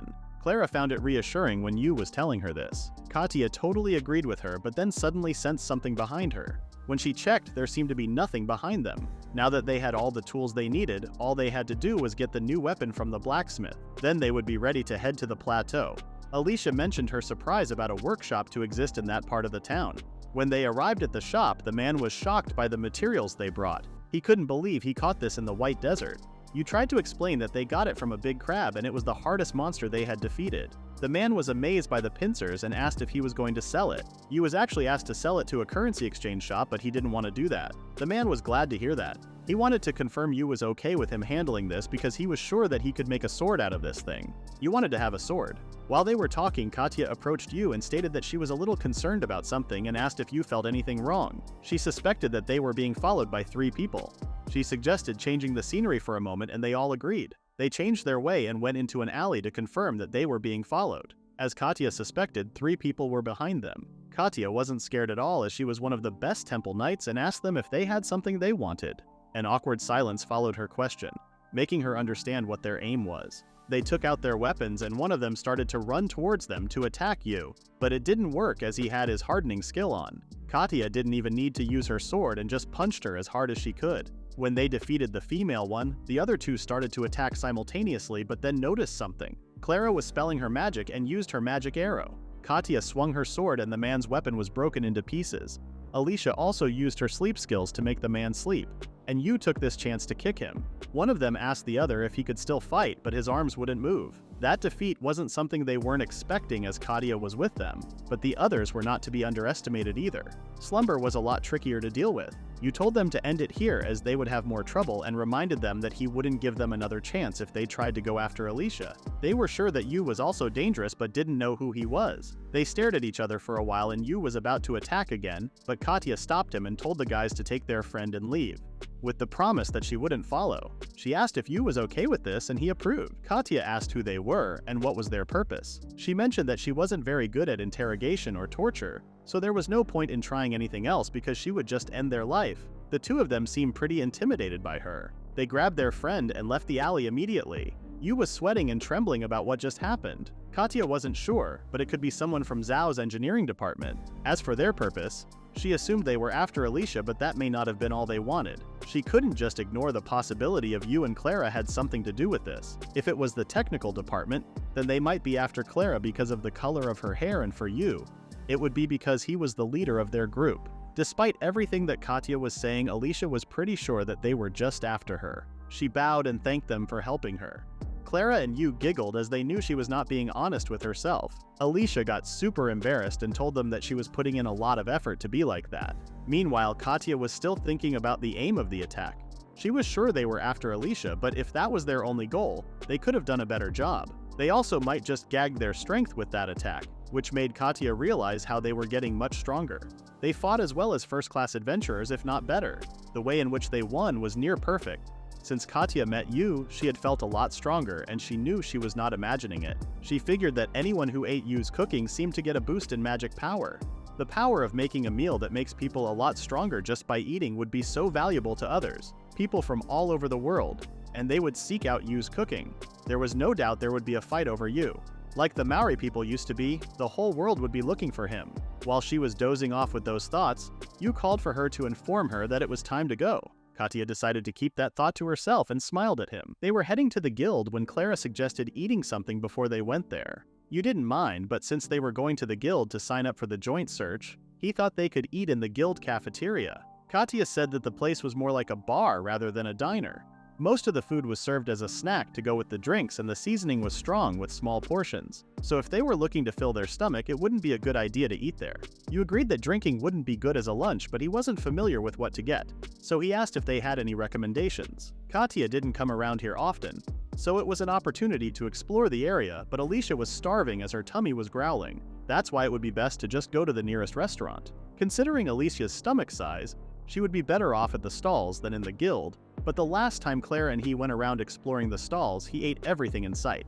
Clara had an idea and she suggested going to the potato guy's store. Yu found it a good idea while Katya was questioning who he was. Yu explained that they found a guy serving sweet potatoes and it was delicious. Clara added that there were other interesting things too. Alicia seemed quite excited about the food as she was literally starving. They started to head towards the store and noticed that there were too many potato stalls in the city. Yu didn't think the idea of patents existed in this world, so it couldn't be helped. Potato chips were easy to make and he knew this kind of thing would happen. Katya asked Yu if he come up with the potato chips idea, and he explained that it wasn't something original, but he did introduce them to it. He noticed that in such a short period they came up with so many innovations to make chips. Clara then pointed at somewhere, asking if that place was the potato guy's place. Yu was shocked to see that the line for that shop was so long. He wondered what the sign in the shop said, and Clara translated that it said the original potato chips. The man noticed them and seemed like he was happy to see them. They got in the line, and after a while it was their turn. Yu stated his surprise to see he was doing the best compared to all the other stalls. But being the original can't be the only reason why he was doing so well, as he said. The man agreed and said that it was because he was putting butter on top of the potato. Yu was shocked that he thought of that. He explained that he tried using butter as a new flavoring for potato chips, but it didn't match with the popularity of the salty flavor that Yu taught him. But the butter seemed to be going well with steamed potatoes, and soon enough potato butter became popular. Yu seemed amazed, but the man was sure it would be copied in no time and he would have to come up with a new potato dish. Yu wanted to get a boiled potato and potato butter. Yu was sure everyone would like the potato butter if they liked potatoes. When he tasted it, he felt the gentle texture in his mouth. The sweet potatoes in this world had more sweetness in them and had a unique aroma. Katya also tasted it and liked that each bite tasted like it was calculated, even though it was a simple dish. Alicia's eyes were sparkling by the taste of it. She didn't even wait to swallow it first to express her approval. They all finished their food and the man was glad that they liked it and hoped that he would be able to cook something they don't know.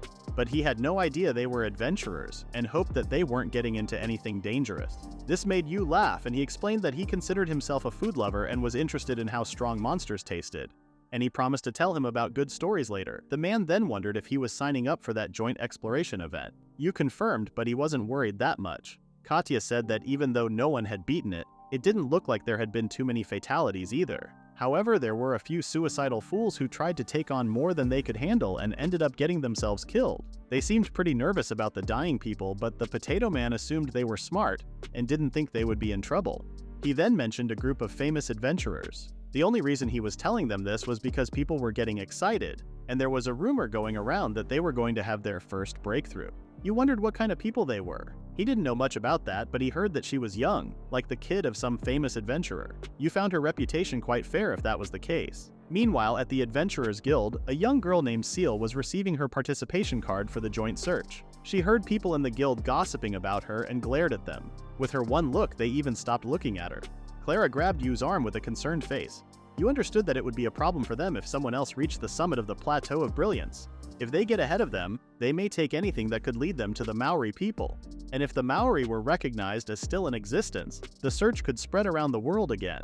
With a big smile on his face, Yu promised Clara that they would be the first to reach the summit. She seemed relieved after that. Now that they were full, it was time to go. The potato man and Yu fist pumped, and Yu remembered something. He wanted Clara to take notes on what he was about to say. He handed the man a paper that had some recipes to arrange potato chips and potato butter. They then left the shop and the man checked the paper. It was written about potato chips seasoned with salt and sansum, and in addition to serve with sweet potato butter, adding a side of fish, squid shiokara. He wondered how many other amazing things Yu knew. Before Yu and the girls went to the guild, Yu told them to wait and go somewhere. When they started to worry about him, he came back and explained that he found something interesting at a food stall. It was chocolate wrapped in fruit. The last time he went around the market, all he saw were drinks and simple solid chocolate, and then out of nowhere, he saw those. He bought one for each of them, so he suggested eating before they go to the guild. When Yu tasted it, the taste wasn't like what he expected. It was quite sour rather than sweet. The sweetness of the fruit itself wasn't that strong, and it reminded him of strawberry chocolate. Clara and Katya also found it amazing how it had both sour and sweet taste in it. Alicia wanted to eat this all day long. Finally, they arrived at the Adventurers Guild, and Yu was taken aback by the building.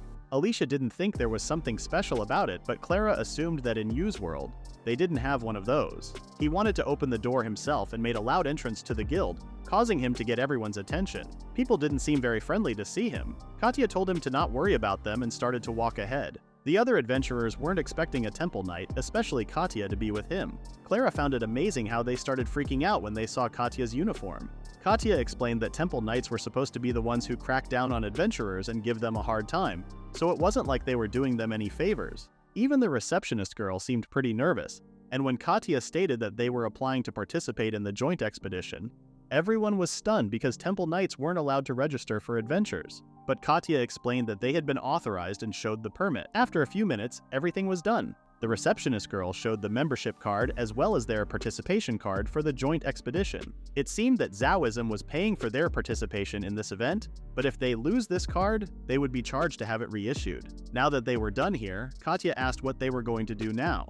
They still got some time before nightfall, so they got some time to try out some new dishes. He then noticed that the people were still staring at them, so he asked Katya. Before Katya answered, someone stepped up and said that they looked like they couldn't do anything kind of people. It was Seal. You asked what she meant by that. She said that the adventurers' mortality rate was low on this joint quest. You knew that because adventurers help each other. Unless they were willing to put themselves in danger, this joint quest encouraged adventurers to help each other. In case of overconfidence in one's own abilities, or in case of life-threatening problems such as running out of supplies, participants cover for each other to ensure safety. Suicidal and otherwise, the adventurers make up for their failures and continue to climb the plateau of brilliance to test their skills. He asked if he was wrong, and Seal stated that the polar expedition was not a game. Once the joint expedition begins, if they get themselves into danger, they would have to come and help them. None of them wanted to be dragged down by them, implying that they were going to slow them down. She said that he didn't seem to know much about the world, and Clara looked like she had to take care of the two other girls. Since they didn't look very experienced to her, she suggested they withdraw before they put themselves in harm's way. You figured that she was a veteran adventurer. He assured her that he would be careful and wanted to know her name. Seal introduced herself and left there. After she left, you and the girls also decided to go. Alicia seemed pretty annoyed that Seal judged them by their looks. Katya found it understandable, but the only thing they needed to show them how it's done. Clara was surprised that Katya wasn't angry. Katya, with a pretty comfortable face, said that they didn't have to prove anything as they were veterans. She didn't know if Seal knew she was a temple knight, but no matter how strong a knight is, it was a different story on how well they can adapt to the polar region's environment. It was one of the jobs of a temple knight to rescue missing persons in the polar regions, so she could understand why they would want to get people to stop participating before it becomes too dangerous. She was not averse to serious people like that, but she remembered that she heard the name Francel before, and it was a proud and honorable thing to be the child of a famous adventurer. She found it honorable that she was the one who played the ad guy to protect others. Some adventurers make their living exploring the polar regions, while others are inspired by the adventure of uncharted landscapes. Some of them were just tourists, and they were going to get hurt and cause trouble for others. But of course, some of them were just being hostile to them. Basically, it was safe to assume that those who constantly explored the polar regions were proud to be an adventurer.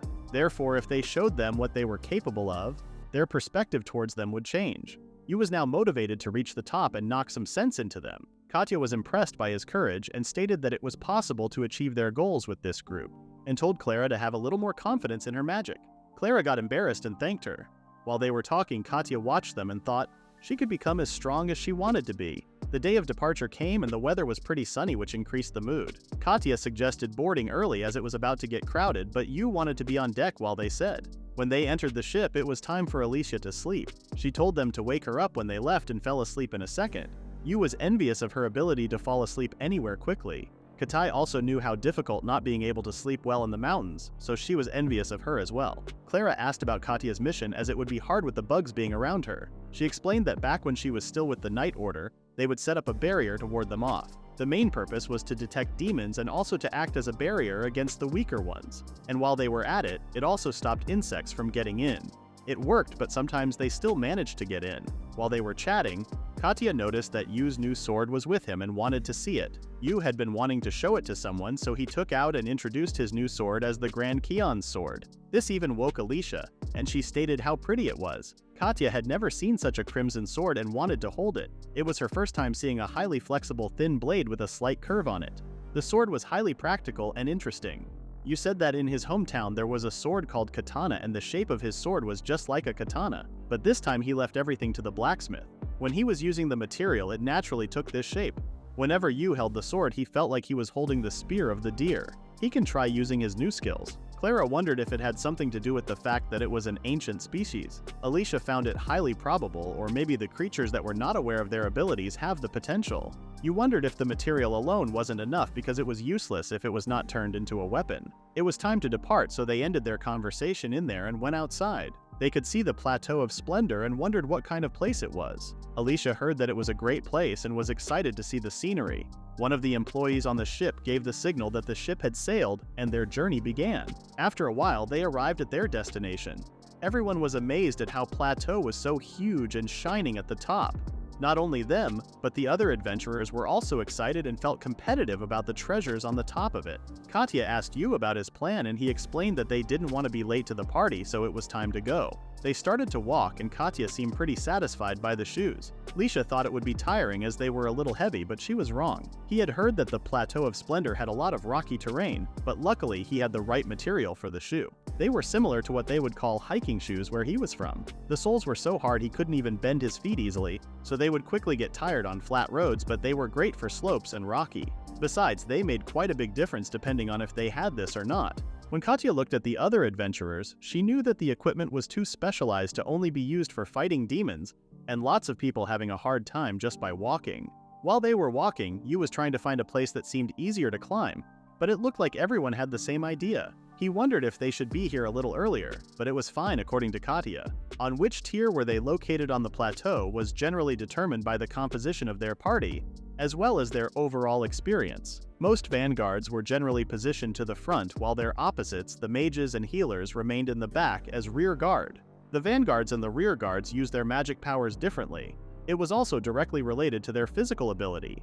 If they compare them to water, the vanguard is water constantly flowing through a hose, whereas the rear guard is a bucket which stores the water and only gets used as needed. This allows the vanguards to maintain a state of high alert while the rear guard can deploy overwhelming firepower when needed. It wasn't uncommon for a party of adventurers to be without a rear guard. The focus was moving forward because they had to go on in the harshest of expeditions. In their case, Yu and Katya would be the vanguard, while Clara and Alicia would be the rear guard. The rear guard uses less magical power to strengthen their bodies, thus being inferior to the vanguard in terms of physical strength. It can't be helped that they were late to be in the front part of the line. If they pushed themselves too hard, they would accidentally lose sight of what they were capable of. Seal appeared, stating her curiosity about their situation. Yu thanked her with an annoyed face. She warned them to not let their guard down as there was more to the plateau than it seemed and left. It was clear that Alicia didn't like her, but Katya found her right as their equipment and knowledge didn't decide their status in the polar regions. They suddenly heard a loud roar. It seemed like the reason why they shouldn't let their guard down was coming right at them. It was a bunch of rock goats. They were fast, and not only their horns, but also their legs were dangerous. Rather than being scared, Yu took out his sword and seemed quite excited that he was finally testing his new sword. A few of them were coming towards him and he seemed pretty ready to attack, but Katya jumped and defeated it. When he was about to go for the other one, Clara came and used her ballista power to kill the two others. Now it was his turn to test the new skills he got in the White Desert. He used his predator ability and turned the ground into water and disappeared. Meanwhile, Alicia froze the goats, and taking advantage of the opportunity, Yu used his sword to tear them into pieces. Katya was taken aback by Yu's power. She had a pretty good idea of what she could expect, but what she saw in front of her eyes was more than she could have imagined. It was a demon's abilities, and a demon's weapons combined with man's greatest weapon, Yu's intelligence, and could destroy everything at its path. Yu exhaled and noticed that he made a mistake. He forgot to drain the blood, which made him look. This made Katya seem relieved and glad that the person who held this much power was Yu. It was a bit early, but Yu wanted to prepare the food now. It was a good omen to have such a good catch and a great start this early. Clara couldn't wait to see what this tasted like and was glad to eat a demon's meat after a long time. In today's menu, Yu wanted to try and make yakiniku, which is a type of Japanese barbecue. Even though the girls didn't know what it meant, they were super excited. Yu mentioned that he had tried to process it and it seemed like the rock goat meat had a particular smell. So he decided to try and counteract that this time. First, he made a sauce with lots of ingredients in it to decrease the smell and marinate the meat in the sauce. The next step was to prepare the vegetables and dip them in the sauce while stir-frying them. The smell of the food attracted everyone. Once the vegetables were cooked, he transferred them to another container and then grilled the meat before it cooled down. When the flipped meat started to curl up, he fried it in the remaining sauce as if he were boiling it. Finally, he put the mat on top of the stir-fried vegetables and the food was ready to go. They started to eat before it got cold and were astonished by the taste. The sweetness, the smell, and the texture were pretty good and well mixed. The vegetables and the sweetness of the sauce were so delicious together. As Alicia loved the food, she talked pretty detailed and poetic about it, which made them stare impressed. Yu was glad that they were satisfied with it this time as well. They ate everything and continued to climb. 1 week later, Yu came out of his tent and noticed that the number of tents was decreasing a lot. He woke everyone up and they continued to walk. Clara also noticed that the others had also thinned out. Katya said that they had already climbed a lot and the gap between the leading and lagging parties was widening. She assumed there were fewer and fewer adventurers who continued to explore in the first place. It looked like they were about halfway up the plateau, which means they were literally in the second half of the season. Even though they were aiming for the peak, they had only reached halfway, but the other looked tired too. It seemed like they were pretty good at climbing and didn't even touch the emergency ration yet. You thought he was getting too carried away, but Katya would say the adventurers who had made it this far were quite skilled, but they were still fatigued and demoralized. Among those who can still walk and chat, Yu was indeed strong. Clara wondered why she hadn't felt too tired and assumed it was thanks to Yu's food. Yu stated his standards when cooking and he heard that good food was good for morale, which was probably true. But Katya didn't believe any of that. It was true that the ingestion of food had a restorative effect on mana, but it was essentially a minor one. Raising the level of Yu's cooking's restorative effect ability in both of those areas, the skill had reached the point of magic. They suddenly heard a strong roar, and it was a spike leopard, which was a level 2 ranked high-level monster. Katya immediately took charge and told the tired ones to retreat, and Clara put up a defensive barrier. Katya and Yu were in front of the leopard. The leopard attacked him with its needles. Yu activated his hardening skill, but the needles were very destructive. The leopard jumped and continued to attack them with its needles. Katya and Yu noticed that the needle didn't have an infinite range. But if they keep staring at each other, he might recover sooner or later, so Yu wanted to get him before he recovers. They simultaneously started to run towards the leopard, which made him run away as he didn't have that much power now, but Yu didn't have any plan to let him get away. He caught the leopard eventually, and injured him with his sword. The other adventurers were amazed by Yu's power and felt sorry for underestimating him. He seemed quite confused while the others were apologizing to Katya for judging her for being a knight. A dark-skinned man approached to Yu and asked why he helped them when they were so rude to him. There was actually no particular reason for him to help. He stated that he would feel bad if he left them to die just because they pissed him off. And besides, that was what a joint search was all about. This made the man quite relieved and thanked him again for saving their lives. They were going down while Yu and his team were still going up, so he asked Yu to tell him the story the next time they were up here. And lastly, he asked him to take care of Seal. After all, Seal and Yu would be the only ones who would be there. After they left there, Yu decided to have a meal as they were all exhausted. Not so long later, the dinner was ready. Yu mentioned that he couldn't come up with it this time, but he did manage to cook it. It was horned leopard ban style. They seemed quite excited about the food and it didn't wait any longer to try it. The food was tasty. The fat content of the horned leopard's meat was low and the flavor was light, so he tried it with a mayonnaise-based sesame sauce and it seemed like it was the right choice. Alicia couldn't help but describe every bite she had with fancy words. Katya also stated that she could eat as much as she wanted without getting sick. The sauce was rich, but the meat was much less fatty and healthier, so he confirmed that they could eat it without gaining any weight. 3 days later, Yu was practicing his skills. He released magical power all around his body, activating his Thornskin skill.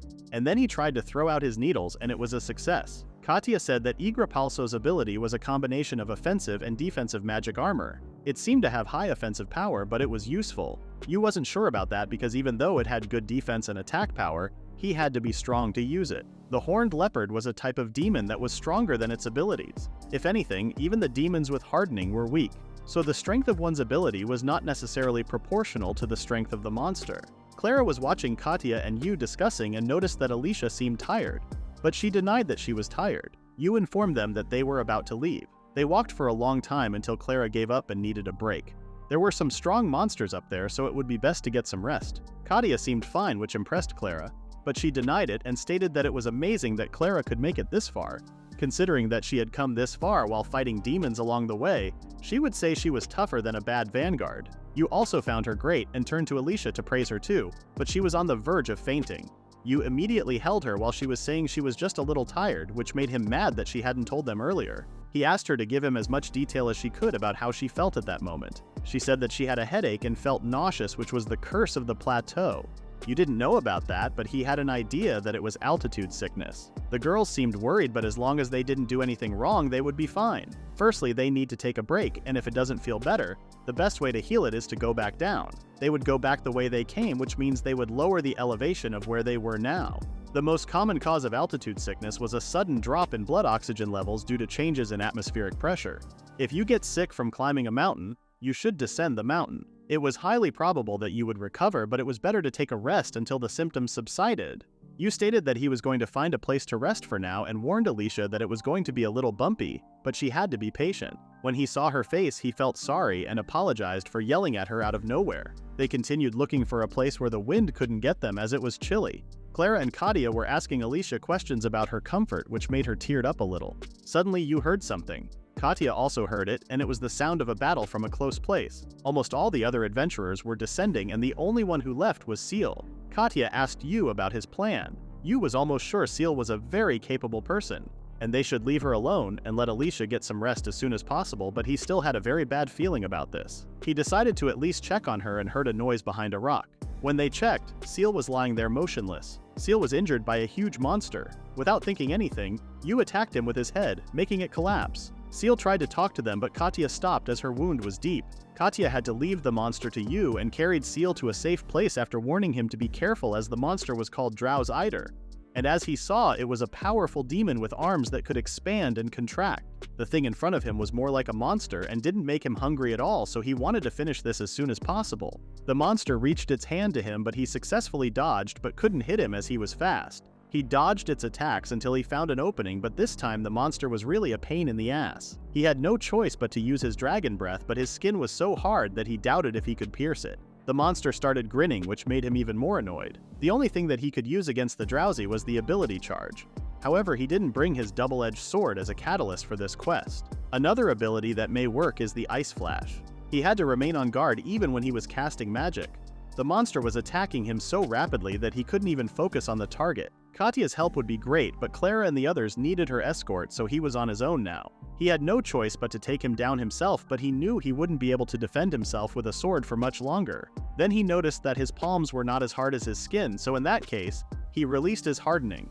And when the monster was about to grab him, he activated the spine skill to capture him. He then exploded his whole body. When the monster was dead, he checked his body and was sure that there weren't any edible parts. He ran towards the girls asking about their situations. Alicia was fine and her breathing was getting better now that she was resting. As for Seal, she barely survived. The wound could be closed in 2 days, but she wouldn't be able to move for a while even with Clara's healing magic.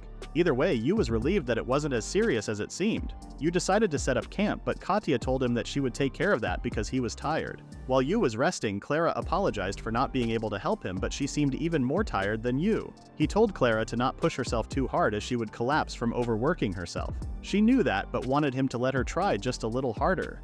Seal spoke and stated that it was too late for her.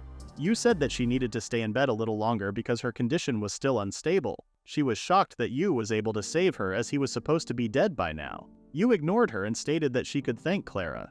But she tried to stand, which made her cough non-stop. She wanted to ask something to you. He said that as long as she didn't force herself, she could. She asked why he risked it to save her even though she was sure he didn't like her. Yu was asked this before, but even though she asked that this was an event where they helped each other get back safely, and it didn't matter whether he hated or liked someone. Besides, he mentioned that they didn't hate her. They just thought she was a jerk at first. You noticed the tears in her eyes, which was surprising. He didn't want to embarrass her, so he decided to go get some food after warning Clara to not push herself too hard. When he left, Clara mentioned how kind Yu was, and Seal agreed. After a while, Yu prepared some food and brought it to Clara. She was glad that she finally had the time to eat. Yu was glad that Yu liked it and mentioned that Alicia also seemed to be feeling better. He looked at Seal without knowing how to call her, and she said that Seal was fine. He said that he made some food for her too, but she refused as she felt like it was a charity. However, her tummy didn't seem to like this decision. Yu insisted that she should eat because it was a vital part of her recovery. She couldn't resist any longer and accepted to eat it. She wondered what kind of soup was that, and Yu explained that it was snake. Clara asked if it was difficult for her to eat snakes. But Seal had a snake before when she was still at the party. She was marooned in the polar circle and they took all their food with them, so they had to eat the demons. The snake's texture was like chewing on sand. But when she tasted the soup, it was pretty different and a lot better than the one she had eaten before. The atmosphere was different from that of the bar, so he wondered why she acted like that before. She didn't understand why he was asking this, but explained that the goal was to keep adventurers like her out. People who used to be her friends abandoned her because she was immature. She thought they were pretty good friends before that, so she didn't do something like that.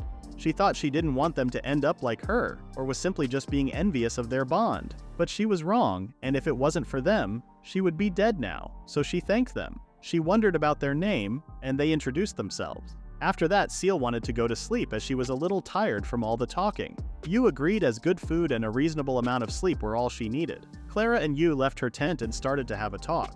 Today was tiring for both of them, but the most important thing was Clara saved Seal with her efforts. They started to look at the stars, and Clara wondered if Yu felt this way when they first met. She explained that it was kind of like how Seal told them to forget her and leave her behind. She wasn't as adamant as her, but essentially said the same thing. But Yu had never given up on her. Yu just answered that that was what he would do in a situation like that. Clara first thought this was unusual because she wouldn't be able to help someone when her life was also in danger. But when she was in a situation like that, where she knew that she was the only one who could do it, she realized that she understood a little bit of how he felt at that time. She thought that she could catch up, but Yu didn't think there was much to catch up on because she was amazing already. There were so many things that only she was capable of. He mentioned that if he was in her shoes, he would brag about how he was one of a kind and wouldn't have thought to look for any other survivors. But his way of thinking and Clara's way of thinking was an expression of themselves and their individuality, so anyone who could express themselves this way was pretty amazing. Clara was impressed by his words and thanked him with a cute face and stated that she was glad to have met him. Yu's face turned to the 50 Shades of Red and started to shatter about some things. He found an excuse to go as he was too embarrassed. Clara didn't say anything and they all went to bed. The next day, Seal was surprised that her wounds were almost fully healed after only 2 days. Clara reminded her to not strain herself. She explained that the glue wasn't dry yet and it was like it was still just stuck on, so if she moved a little too much, the wound would open up immediately. Seal listened to her and sat down. Yu was impressed that she was able to walk again in just 2 days. Alicia also seemed to be doing better, so they had to decide what they were going to do with her. Alicia thanked for his suggestion and stated that she was in complete recovery. When Yu stated that it was all up to Seal, she was shocked. He explained that whether he went or not, he couldn't do it alone. He can't go out there and come back in by himself, and if they can't get the supplies they need around there is nothing they can do about it, so they can't stay where they are forever, which was why he wanted her to make a decision soon to go forward or go back. They had originally planned to go all the way to the top, but now that they had Seal here, there was no way they were going to make it all the way back down there without her. It was an absolute requirement that they work together. She couldn't object to this statement. He continued saying that risking someone's life for their own convenience was a tough decision for him, so if she wants to leave, he would gladly withdraw. However, if she decides to believe in them since she is their friend now, and if his friends say they want to go up with him, he will never abandon them and be with them until the end. He finished his speech and asked her about her opinions. Seal decisively stated that she wanted to go together to the top with all of them. She shook Yu's hand and apologized for the rudeness she had shown so far. The girls were so glad that she was joining them and stated that they were looking forward to being with her. Now that everything was settled, it was time to head out. The next day, they were almost at the top. There was only one layer left. They were glad that they made it this far, but suddenly they heard a scary sound. And it was a rock golem. It was unlikely to run across with it in such a place, so Seal was shocked. She was about to prepare her weapon, but Yu wanted her to leave this to Katya and himself. He also asked for information about the golem. Seal explained that it was powered by the magic that holds the rock together, so he had to break the connection. If the magic was severed, it would take time to reconnect. Yu wasn't good with small movements, so he left it to Katya while he would be covering her. They made their first attack, which made no damage because his body was too hard for a sword to damage. Yu was sure that of all the abilities he had, Trap Buds would be the best, but he had to wait until his opponent stepped on the planted bud, so in that case, he decided to generate it directly at its feet. Now that the golem was on the ground, it was Katya's turn. She successfully slashed the golem's body. Yu checked the golem but didn't think they would be able to eat that. He turned to Seal to brag about their skills. She didn't disagree that they were pretty good, but in reality, it was beyond comprehension. That rock golem was a formidable enemy found in the polar regions and on this plateau of brilliance identified as highly dangerous. The only reason their sightings were reported was because several parties worked together and managed to escape. Even though they were informed of its weakness, the fact that only 2 of them managed to defeat them with such ease was quite an anomaly. Yu explained his power to Seal and asked politely to not tell anyone else about it. She had heard of people with special abilities, but she had only heard of them in passing. Yu's was orders of magnitude more than others, that it was ridiculous to even think about it. She also found Katya's swordsmanship incredible. Her power was easily discernible and she was sure she would soon be special rated. But Korea wasn't sure she would be able to make the ranks as she would still be a Zaoist temple knight. Seal didn't forget to praise Clara's healing magic because there were plenty of healers out here, but she had never heard of one who could heal a mortal wound without any kind of ritual. Suddenly, Alicia pointed at her and made her fall asleep. When she woke up, Alicia stated that she was working hard too and this was her drowsiness. Yu was going to explain it too, but there was no need for that anymore. He mentioned that she was able to put herself to sleep immediately, and she was able to understand her surroundings while she was asleep as well as when she was awake. She apologized for underestimating her. On the inside, she was shocked by everyone's abilities. She was still in the process of healing from her wounds and wasn't even sure if she would be able to help when she healed. She was a complete liability. Yu noticed that something was off but wasn't sure if he should talk to her, so he decided to talk to her when they were alone. But to his surprise, she said that she was going to do her best. In the next scene, they were taking a break and the glow was so close and it looked even better today. Clara was wondering what was up there. Seal had never thought she would be able to see it with her own eyes. In terms of ability, she would have to totally rely on their power and wish to avoid this. Alicia was wondering what was up there. This kind of brightness reminded her of the gold and silver coins. Clara wondered if it was overflowing with mana and asked Seal what she was thinking. She was quite hesitant about her prediction. She eventually said that it was a legendary sword stuck in a mound, which was the reason why she didn't want to say it, but Yu found it pretty awesome. Legendary swords were so romantic to him, and Katya backed her up, though she thought Seal would be more serious than that. Seal was embarrassed but tried not to care because as an adventurer, she could dream. Adventurers were seeking their goals and dreams, and as for her, she was just longing for a sword to slay demons. She asked about them. As for Katya, the treasure was the first thing that came to her mind. After all, when it came to shiny things, it was the only thing she could think about. Alicia agreed. She then asked Yu. He said that sword was cool, but food made him happy, and he couldn't imagine what it would be like to eat something that glows. Seal certainly wasn't expecting food to be his answer. The answer was actually right there. So they ended their break and continued moving. After a while, they arrived at the top of the plateau. It was a beautiful place and they were all amazed. Katya noticed that the shine was from the plants. Although that wasn't all. There was a plant that was turning light into tons of mana and releasing it. Clara then heard Yu's voice and asked if something was wrong. Yu screamed that those plants were rice. As Yu wished, the true nature of the sparkle was food. He said that where he lived, rice was even more important than bread. He could never think he would ever come across rice again in this world. Seal started to laugh at him because she couldn't believe out of all possibilities, the real answer was food. Yu got super embarrassed and told her to stop laughing as it was really important for him. She was having a hard time understanding Yu's perspective, but the girls were sure she would understand soon because Yu's cooking was delicious. They started to imagine what kind of food rice would be. Yu reminded everyone of their aim because as long as the rice didn't grow legs, it would remain here. They thought about it for a moment, and even though it was annoying to hear him say that, it was true. There was water and food, so he wouldn't be surprised if someone lived there. They started to look around, and Seal noticed that they came there looking for someone. Katya said that she would explain her later in detail and revealed the main purpose of the trip. They then noticed that there was a cave. Yu did a quick check and there was nothing on top of the plateau that looked like a building, so there was a good chance there was a clue in there. They lit up a fire and started to walk towards the cave. However, the moment they stepped into the cave, strong wind put down their fire. A ginormous bird appeared behind them. While Clara was putting up a barrier to protect them, Katya and Seal stated that they had never seen or heard something like that. The bird didn't seem to notice them, so it was flying above them left and right. Clara could sense the magic in the wind. The wind that they just felt was not at full strength yet. Since the bird wasn't going anywhere, they had no choice but to kill it. Before Katya and Yu could make a move, the bird came at them at full speed and shattered the barrier Clara built. They were fine, but the wards were useless. The bird didn't stop and attacked them once again, but Yu was quicker this time. He used his Ice Slash ability to both attack and evade it. The situation wasn't good because Yu was stuck mid-air and couldn't move. The bird was about to get him but was blocked by Seal's sword. Yu finally was able to move and he tried to figure out what just happened. Katya said that he was blown away by the wind that was generated by his flapping. It came again and Katya noticed that Yu was about to make the same mistake. But to her surprise, he used Thorn Anchor to make himself stable and used Ice Slash again. But unfortunately, he couldn't get a clear shot. Clara used Icicle, but the bird dodged it easily. Katya asked Yu what they were planning to do. It's going to come charging at them, wind in its wings so Dragon Breath wouldn't work. His only attack would be Ice Flash. So Yu asked Katya. She said that if she could touch it, she would manage. Yu turned to Clara and told her to use Icicle again. She wasn't sure about it at first, but then decided to use it. The icicle they just saw was a half spell in the magic book, and if she cast the magic using all the words, it would be bigger than before, so she told them to buy her some time. Without holding anything back, they got ready to fight.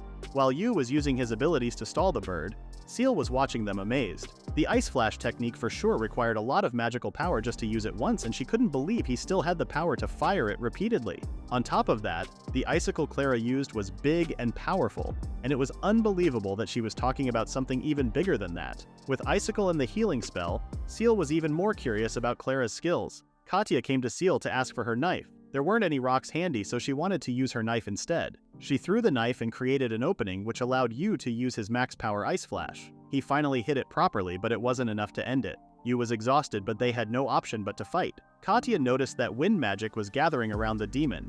It looked like a big attack was coming, but thank God Clara was ready to give her all. However, she missed the placement of the icicle. But that wasn't the main plan at all. Katya and Yu started to climb the icicle to attack the bird. When they reached the top, they were even higher than the bird, and Yu successfully cut one of its wings and killed it. However, Korea was so tired that she couldn't even muster any power and was falling. Before she fell to the ground, Alicia came and held her. That was not what they expected, but they were glad they won. Clara was sure that they were done for when she missed the icicle. Yu turned to Seal and praised her for going out of her way to save him. She got embarrassed, but Alicia said that there was nothing to be embarrassed by, and as for her, she couldn't do anything. Katya reminded her that she saved her life by helping her land on the ground safely. Yu suggested Alicia to join him in preparing the food if she didn't do much. They were going to eat the bird and some rice. They were all looking forward to eating those, including Seal. While Yu and the girls were laughing and chatting, Seal was watching them with a smile on her face, but then remembered her old friends who abandoned her. She shook her head to get rid of her bad thoughts and focused on the food she was going to eat. In the next chapter, the food was ready, and this time they kept it simple and went with just one dish. The name of the dish was Pengchar Seo Ris Bowl. Clara had never heard of it before, but it seemed so sparkly and beautiful. It was best to eat with chopsticks, but Yu suggested they use their spoon. Before they tasted it, he mentioned that the rice was like bread, so they should eat with the ingredients on it. Seal was the first one to taste, and she was amazed at how soft the skin was. As soon as it melted in her mouth, the fatty flavor spread at once. Most shocking of all was the existence of rice that brings it all together. The fat, the spices, and the saltiness were all brought together by the rich sweetness of the rice. Alicia was surprised because she thought she wouldn't be able to detect all the flavors, but she was wrong. Katya said that the rice was very delicious on its own. Seal didn't know it could taste this good and realized that there was so much she still didn't know about them. Yu hadn't tasted the food. He looked at the food on his chopstick and felt like he was at home again. He finally started to eat, and it was so extravagant. When they finished their food, they decided to take a break and then wrap up the trip. Clara seemed a little depressed, so Yu asked what was wrong. She said that nothing happened. She fought that bird so hard yet didn't see anything different after that. If there was someone there, they would have at least come out at some point to check on him. And it was hard to think they didn't come out because they were living in hiding. While she was talking in sadness, everyone surrounded her and held her hand. To comfort her, Yu and Katya said that it was okay and they were there for her. With tears in her eyes, she thanked them.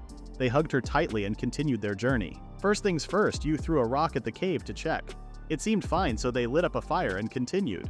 They walked for a while and it had been a straight path so far, but then reached the end of the cave, and they saw 3 skeletons, 2 adults and 1 child. Clara took the book on the ground and it seemed that it was Maoru's family book. They came here because the Journal of the Maoru of the White Desert said that the family of a friend had fled there.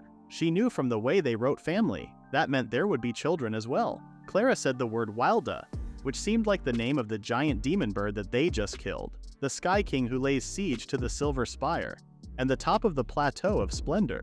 2 mothers and a girl arrived here after the death of their husbands, and they were chased by Wilda and fled to this cave. With tears in her eyes, Clara stated that this might be a little sad to read. The book was written by one of the mothers, and apparently they were captured in the cave because of the demon bird with no water whatsoever. The people who drove them to this land killed their husbands, and they gave them not a single grain of rice. And Wilda, who never gave them a grain of rice and acted like a king, she wrote how much she hated her. Clara couldn't stop crying. Seal comforted her by saying that it wasn't a waste of time to have come this far. Katya agreed and said that they had solved the mystery of the sparkle that so many adventurers have sought, and for that alone, they earned a lot of money. Alicia added that one thing or another they had a lot of fun, and all the things they had seen were a gift. You said that Wilda was delicious, and it had also nourished and empowered Claire, and even though it might not be his business, he avenged them. He asked if that was enough mourning. Clara wiped her tears and she seemed a lot better now. Now it was time to go home and see where they go next. Katya said that they could check out the other references. They were people who valued writing something down, and some of it might have remained unread for a long time. Clara said that she was going to start by reading through that memoir to see if there was a clue in it. Before they left the cave, Clara left the necklace she had with them because she was sure she would deliver their message to everyone. The others called her, so she left there. When they arrived at the inn, they were chatting with Seal. Katya informed them that they were currently on a polar exploration mission at the request of Zaoism. Seal couldn't believe that Zaoism was involved in the Chamber of Doom. She then asked if they could take care of her lodging stuff too. She couldn't afford to keep renting this place on her own, and she was alone, so it would be a bit lonely if she would have to stay in another place. Katya told her to not worry about that, as she was sure he would be happy to help them if they told him they had more friends. Clara mentioned that he was a nice guy. Seal wondered what kind of person this the one, or whatever his Zaoist collaborator was. Alicia suggested leaving that for tomorrow because they were going to the regulated countries anyway. Seal was surprised and asked if they were doing this. The next day they were at the Demetrius's office and Seal was shocked. Yu was showing the rice he got from the top of the plateau. He mentioned that there were so many of them growing on the topsides and they were edible. Demetrius found this discovery great. Seal's expression changed when she learned that the Holy Knights, who were not supposed to travel to the polar regions, had been sent. Furthermore, they were compelled to participate in a collaborative exploration with financial support provided. While she anticipated someone with great power, she had no idea that it would be Randall, one of the world's greatest and the de facto #1 Demetrius master. When Demetrius asked about Seal, she seemed panicked. Yu apologized to Seal and explained that he had forgotten about her as he was fixated on the rice. Seal introduced herself and explained how she joined them. Demetrius was glad to meet her, but wished that she would ease up a little bit. When the atmosphere was a little bit more comfortable, they talked about what happened at the cave. Demetrius felt bad about the bodies in the cave and then praised Yu for beating the demon bird. He was also thankful for the silver rice he brought. His eyes got bigger and got closer to him in a creepy way to say that he did a great job. He admitted that he had never imagined Yu would ever make it all the way to the top of the Plateau of Splendor and congratulated him again. Yu tried to say that it wasn't a big deal but was a big thing for them. Like the bodies at the top, there was a possibility that others might reach the top before. But in the world of official records, Yu was the one who stepped on fresh no. He wanted to make sure to grow this silver rice and stated his respect towards them again. He was truly an enthusiastic man. After praising every one of them, Demetrius proposed their next destination, but added that it was up to them to make it through. But he seemed sure that they could do it. Yu found her unusually slow and wondered where he wanted them to go. Without saying anything, Demetrius pointed up. Yu was confused, but Katya understood that he wanted them to go into the sky. Demetrius confirmed Katya and stated that he was talking about Paradise of No Return. Before anyone, Seal said that she cannot agree to that. She said that the skies hold a lot of places that an adventurer could go to, but Paradise of No Return was the most dangerous of them. Just like the name implies, once you get there, you cannot come back. Demetrius did not disagree with anything she said and wanted to discuss everything. He explained that in terms of looking for the most extreme of adventures, this one was the right choice. But it also seemed really dangerous and they had to be careful. In a certain way, this could be the adventure of a lifetime, although they might never come back. But he added that he had set his mind, and also had a second reason. First, there were no returnees, which means information was almost non-existent. Second, the need for more information on the place was high. It was true that the only way to get information was to go there, and there was no other way.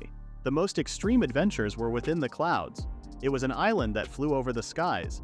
Clara remembered that she heard about it from Katya. Demetrius continued giving more details about the island. Apparently it always goes on the same track, and every 6 months the island returns to its original spot, right next to the shore. He stated that they were going to need to put all of their effort into this. He seemed pretty curious about why this island was moving and how it would benefit humanity. You seemed interested. He added that there was a mystery behind it that was enough to warrant a lot of interest. It was true that most of the people who went to the island didn't come back, but there was a time when a team went to investigate the island, and they were able to conclude their report and come back safely. Katya said that she had never heard something like that before, but he wanted her to take it with a grain of salt, as they could have just gone to the nearby shore. They asked for more details, but he said that it was a very simple visit, nothing too complicated. He didn't want to say this, but still mentioned that the magic on the island was really powerful, similar to the level found in the middle lamella. Alicia figured that they would be subjected to all of the magic. That means that it would be really dangerous. Iguana leopards might dash into them. Demetrius said that the beings on the island might be a lot more powerful because of the magic. That was all he knew, but he still thought that they could make it alive even with all those dangers. He warned them to prepare to spend 6 months up there. You said that we're going to need lots of resources for such a long period, but the real problem was the creatures on the island. And of course, they cannot forget to bring the most basic things like food. You felt like he was missing something. Demetrius said that you and the others can overcome this if they use their strength and knowledge. He didn't think they needed any other teammates, and they were the only people he knew could do this. You asked if they could leave at any moment, like when they ran out of food, and that would be possible. But it might be hard to find food if they don't explore the area well in the beginning. As the name implied, it was a natural paradise with plenty of flora. You said that there might be poisonous plants they wouldn't be able to eat, but Demetrius mentioned that besides food, there were other things he should worry about. He wasn't sure if he should be telling him this, but eventually revealed that there had been no verifiable deaths. He said that nobody had been able to find anybody remains. He had known other travelers who had dared to go to the mysterious island, but not of their whereabouts. There was also some rumor he had heard. Before they head out, he stated that they might be surprised to hear that there might be no paradise after all. No verifiable deaths didn't mean that there hadn't been any deaths on the island, and it was odd that no remains had ever been found. So there was a possibility there was no paradise and the stories might just be a product of people's imagination. You started to think about the information he got from Demetrius, and realized that the island was just like a ship. Demetrius heard him and mentioned with sparkled eyes that some say that the island might be some sort of ship, but it was just rumors. And that should not change the fact that there would be pretty powerful creatures on the island, and they would have to survive for around 6 months in rough terrain. You understood the hardships but wondered what if it was true. He wanted to know himself but wasn't sure about the others. When Demetrius asked the girls if they were ready to risk their lives, they all smiled at you with confidence and trust. Since everyone seemed happy, their next destination was determined. Demetrius was a little sad that he wasn't able to join them. You smiled at him and stated that he was always welcome to come and that he would be really glad if he ever took the time to make it happen. Demetrius thanked him for being so nice and wished them a great adventure one more time. There were only 3 weeks left until they left, and he told them to contact him once they finalize all of the details. When they left his office, Seal was still feeling the butterflies in her stomach as she just met the priest. Alicia said that it wasn't a bad thing but wasn't the best thing. You mentioned that he was not such a scary person. Clara added that he was just trying to find someone. Seal then asked you if he was planning to buy anything today, and he said that he didn't think they needed to prepare that much, as they didn't know how much they would need to bring anyway. But they at least needed enough food to live off of. From what he had heard, there was water and plenty of plants, so it didn't seem likely that they were all going to be poisonous, and in the worst case, they could eat seeds from the trees. And as for those really strong beings on the island, since they were so powerful, they probably didn't need to use venom as self-defense, so they just needed to find tools, a place to sleep, and some medicine for their needs. When girls wondered what they would do if there was some venom they couldn't detect, you could identify a venom from a mile away, and there was always a way to get drinkable water. He was sure they would be fine when they got everything ready. He said that Clara was going to keep the morale high, and at night Alicia would guard them while they slept also. Based on what he heard, there should be no serious infectious diseases. They had dealt with stronger monsters in the past, so he was comfortable. Katya agreed that there was no reason to stop calling it a paradise, as there were no bones or body remains found. Seal stated that it wouldn't be easy because of what she heard from people that she knew, the ones that had gone to the island. Clara was just hoping that it was a ship made by an ancient Maor people, and they might be living in paradise, but they can never be sure about that for now. Going there might be really important. After all, she might be able to get the answer to her questions. Clara smiled with the hope of finding a new clue. Seal was impressed by Clara's change thanks to the courage she got from them. Katya comforted Seal that with the team she was in, there shouldn't be anything to worry about. Seal was really surprised, and she wouldn't have thought that they would end up going to the mysterious island. She also wouldn't have thought to pick such a hard place, considering the team sometimes tends to make kind of reckless decisions. Even with all those challenges they are going to be facing soon, Seal had a feeling that they would be fine. In the next chapter, Yu brought Seal to the place where he got his swords, and apparently Seal was also coming there. When they went inside, the man greeted them and teased Seal for being with Yu. When she said that she wouldn't be able to come here again if it weren't for him, the man was curious to know what happened. When Yu told him how they met and what happened, he thanked him for forming a party with her, and mentioned that he knew her parents and he looked after her weapons. While patting her head, he didn't forget to mention how she was always insistent on adventuring alone, so he was now free from his worries as she had her friends now. Seal seemed embarrassed, but she didn't forget to express her gratefulness to them, and stated that she had confidence as support so they could trust her. Now it was time for the man to look at the things Yu brought. There was a Drowsider nail, and he could make a fine knife out of it. Seal wondered if that was the same thing that pierced her stomach. Yu said that he wasn't being conscious of that, and since it looked durable, he just grabbed it. The man guaranteed that he could make a first-class weapon out of this, so Seal wanted him to do it for her if everyone was fine with it. Yu was impressed by how mentally strong she was. The man then asked where he got Wilda's bones and talons. Katya said that they were from a demon they found on top of the plateau. He was indeed shocked because that was a legendary class monster, and they could make a fortune just by selling them. But they weren't that desperate for money, and a weapon would be more helpful. Alicia mentioned that Yu only ever cares about his appetite. In his mind, Smithy was thinking about how different they were.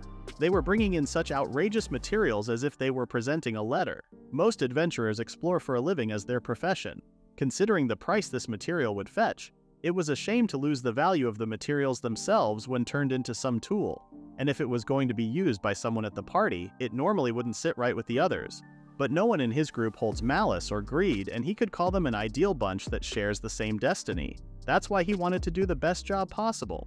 You then asked what they could make from that, and he suggested making a gauntlet because they already had many weapons. You wondered if he could use that, so he guaranteed that material like those could become a magic item, and he wasn't getting anything half-baked from it. Seal was smiling because it was the first time she had seen her uncle beam like that. 2 days until departure, their belongings had increased, but it had been 6 months, so it was already on the lesser side.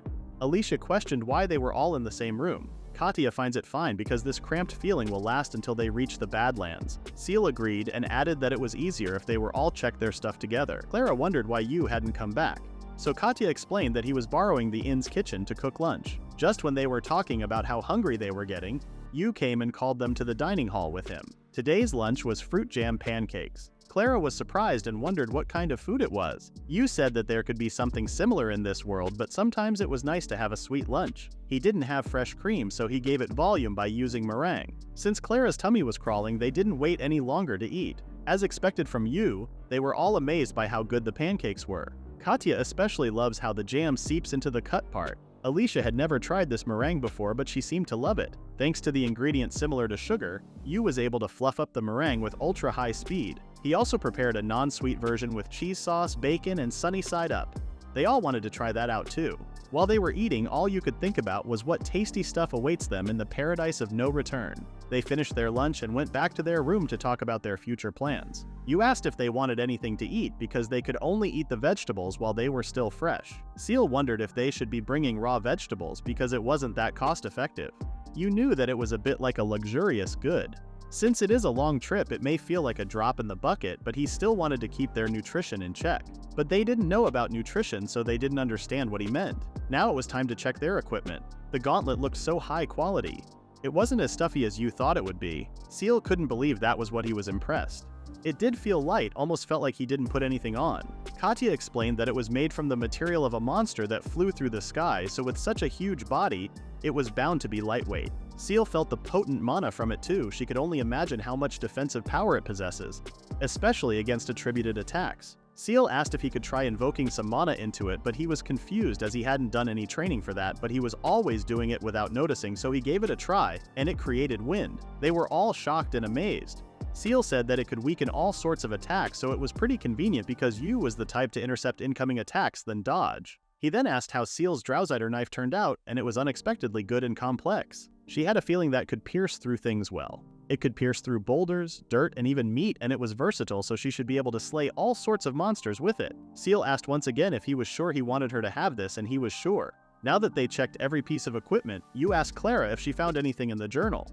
She said that her people seemed to have some sort of connection with the paradise of no return. There were some clues written that point to it. Most of what was written was grudges, but one of them mentioned the paradise of no return, so she read it aloud. The writer was wondering what happened to their kin who headed towards the so-called paradise, and if the paradise existed, they would rather be killed by such fantasies than suffer in that agonizing reality. Judging by the text, Alicia stated that they were also skeptical. It was a common word, but Clara thought it was similar to the paradise of no return. Katya concluded that the Mauru tribe was after that paradise at the very least. You agreed, saying that the chances of being the paradise of no return weren't exactly zero. Katya agreed because it was a place no one had ever returned from. For some reason, Clara didn't feel scared. Meanwhile, Demetrius was in his room and he seemed like he was also looking forward to Yu's journey to the paradise of no return. They were getting ready to head towards the paradise of no return. Demetrius came to see them off. Yu said that the weather was a little too cold for the season. Clara said the wind was blowing strongly, but their clothing should suffice once they were at the paradise of no return.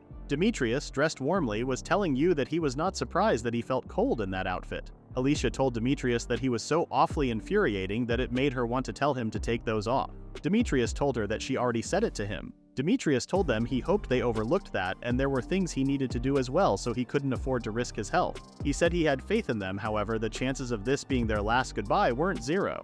He said he at least wanted to see them off on their journey. Ultimately, he said, he thought they would meet again. He told them they were the group who traversed the Plateau of Brilliance, they were legends, and they were on their way to create a new one. Yu told Demetrius to stop flattering them and said they would come back with another souvenir. Then they started to complete their preparations. Yu saw a cape and found it awe-inspiring, and it was as if the island was really floating. He couldn't think of any other way to express it. Demetrius wanted them to allow him to reiterate. Crossing that cape to get to the paradise of no return took about 40 minutes. He said if they made haste, they should have been able to verify the edibility of the food in the outer perimeter and return promptly. At that moment, as Demetrius said, the paradise of no return was moving steadily, but if it was away from the cape, speed would increase. When that happened, they would have never been able to come back. Demetrius told them if they felt at any time it was impossible to turn back, ordered them to head back immediately, and asked them if everything was understood. Yu said they knew and told him after all, dying was still a scary thing for him. Demetrius told them there was a chance they might have come back right away though. Alicia said it would be pathetic if that happened. Yu tittered and said it would be awkward, then they set off. After they were gone, Demetrius thought as they were giving it their all, perhaps he should have put in some effort too. Those who set out were in the paradise of no return and they really liked it with its tall trees. Clara said it was a gorgeous place, but it was so hot and humid. Alice said she believed that was the first time for her. Seal said she had been to some scorching badlands herself, but that place was next level even for her. Yu agreed with her and said back in his place, summers were usually like that. Clara said she felt like just understood a bit of why and how Yu was incredible. Yu was starting to understand the place. Apparently the average temperature in that continent was similar to spring in Japan. He thought that must have been a little rough on them since they were not used to it. The temperature in the paradise of no return was a little on the high side, which felt hot and humid. It almost felt like summer back in Japan for Yu. Yu asked them if they could keep going. Katya told him they were fine and just needed to try their best and keep walking. She said they had grown fairly strong after all. Katya said similar to the harsh white desert, that climate also seemed to be caused by mana.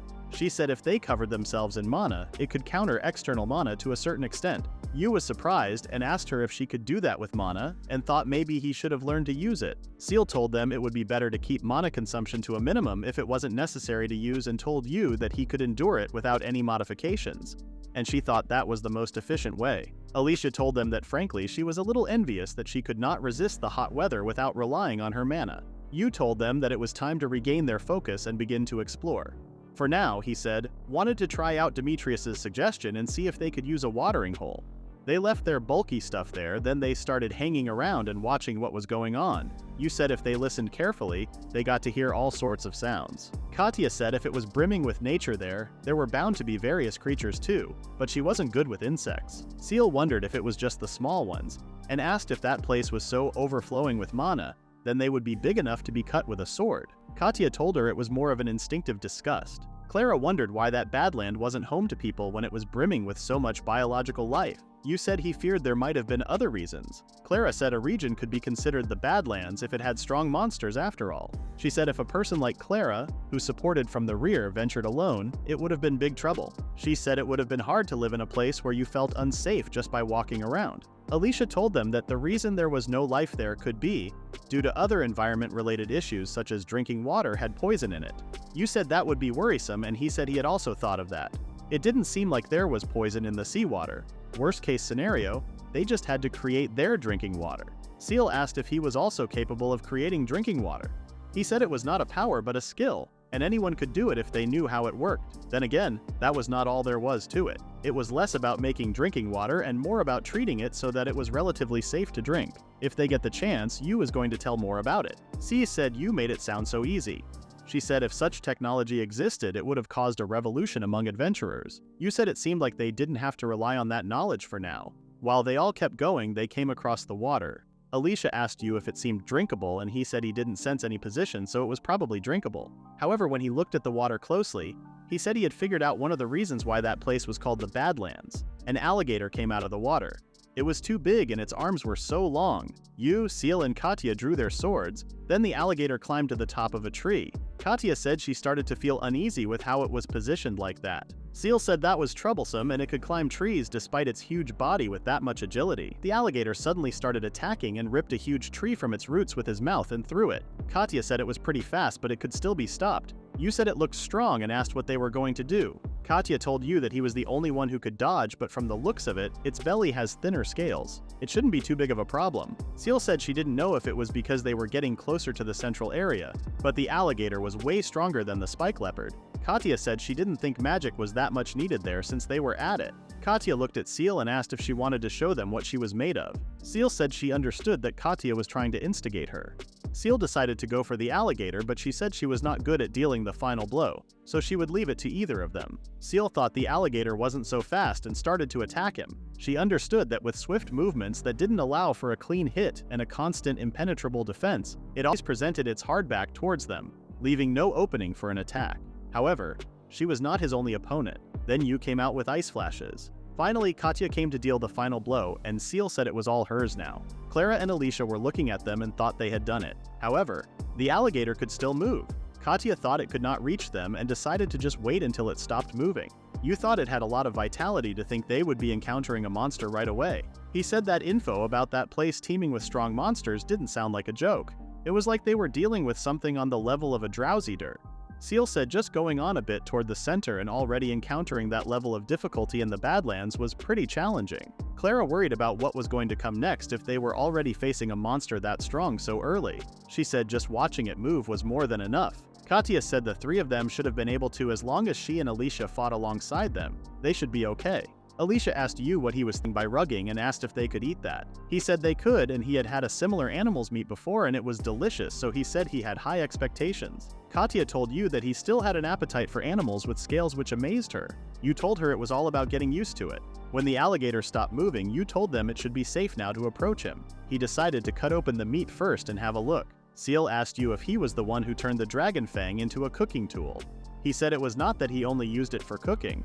If it wasn't for that dragon knife, it would have taken him longer to dismember the body, but he would be honest. He felt the same way. Yu started to cut the parts of the alligator and told them if they thought about dragon fangs, they were valuable items even in a fantasy world. To use it for cooking almost felt blasphemous, but he believed that was just how fate worked for them. He showed them a part of the alligator and asked if it seemed succulent, and it didn't smell foul either. Katya said it was a luxurious pink. Clara said it almost resembled poultry meat and looked delicious. Seal said if they looked at its skin, it was covered in scales, which was bizarre. Alicia asked Yu how he was going to prepare it, and he said it was delicious. He said he thought it was a mere, and then said it was good regardless of how you prepared it. He thought curry would have been impossible considering its ingredients. Carriage. People criticized it as a variation, so he thought they were going to saute it. You said he didn't expect it would be that hot, so they were using their vegetables right away, which also called for a stew. He said they might wonder why a stew in that hot weather, but because of that sweltering heat, they needed their nutritional intake. Then he decided to start cooking, but Seal said it had to be dismembered first. The atmosphere had brightened up. Q brought a part of the alligator and told them it was less fatty, but that aroma. He said that might have been paradise after all. Seal said she felt like the way he had been so elated was also a bit dangerous. They all seemed to agree that the aroma coming from that meat was really pleasant, almost like a sweet banana smell. Yu was dismembering some of the alligator's parts, and said he had heard alligator meat was easily affected by the environment, and it monopolized such a beautiful water source in the great outdoors after all. Seal found it impressive and asked Yu if he was really quick with his hands. He said he got used to it. He told Seal if she would like, he could teach her how to do it next time. She said she was a little interested and would love for him to teach her on their way back. Yu said she went to various Badlands alone and asked if she could cook. She said she could have done it if it needed to, but it was not like she was particularly good at it. Seal told Yu that his cooking skills were much better since he had turned his interest into a passion. He asked if she wanted to have a little cooking class when they safely returned. While Yu and Seal were talking, Clara told them they seemed to be having a lot of fun talking and asked if she could join in because she had been interested in that for a while. Yu asked Alicia if she also wanted to join, but she said she would be the taste tester. Alicia said she had yet to grow tall enough to reach the table.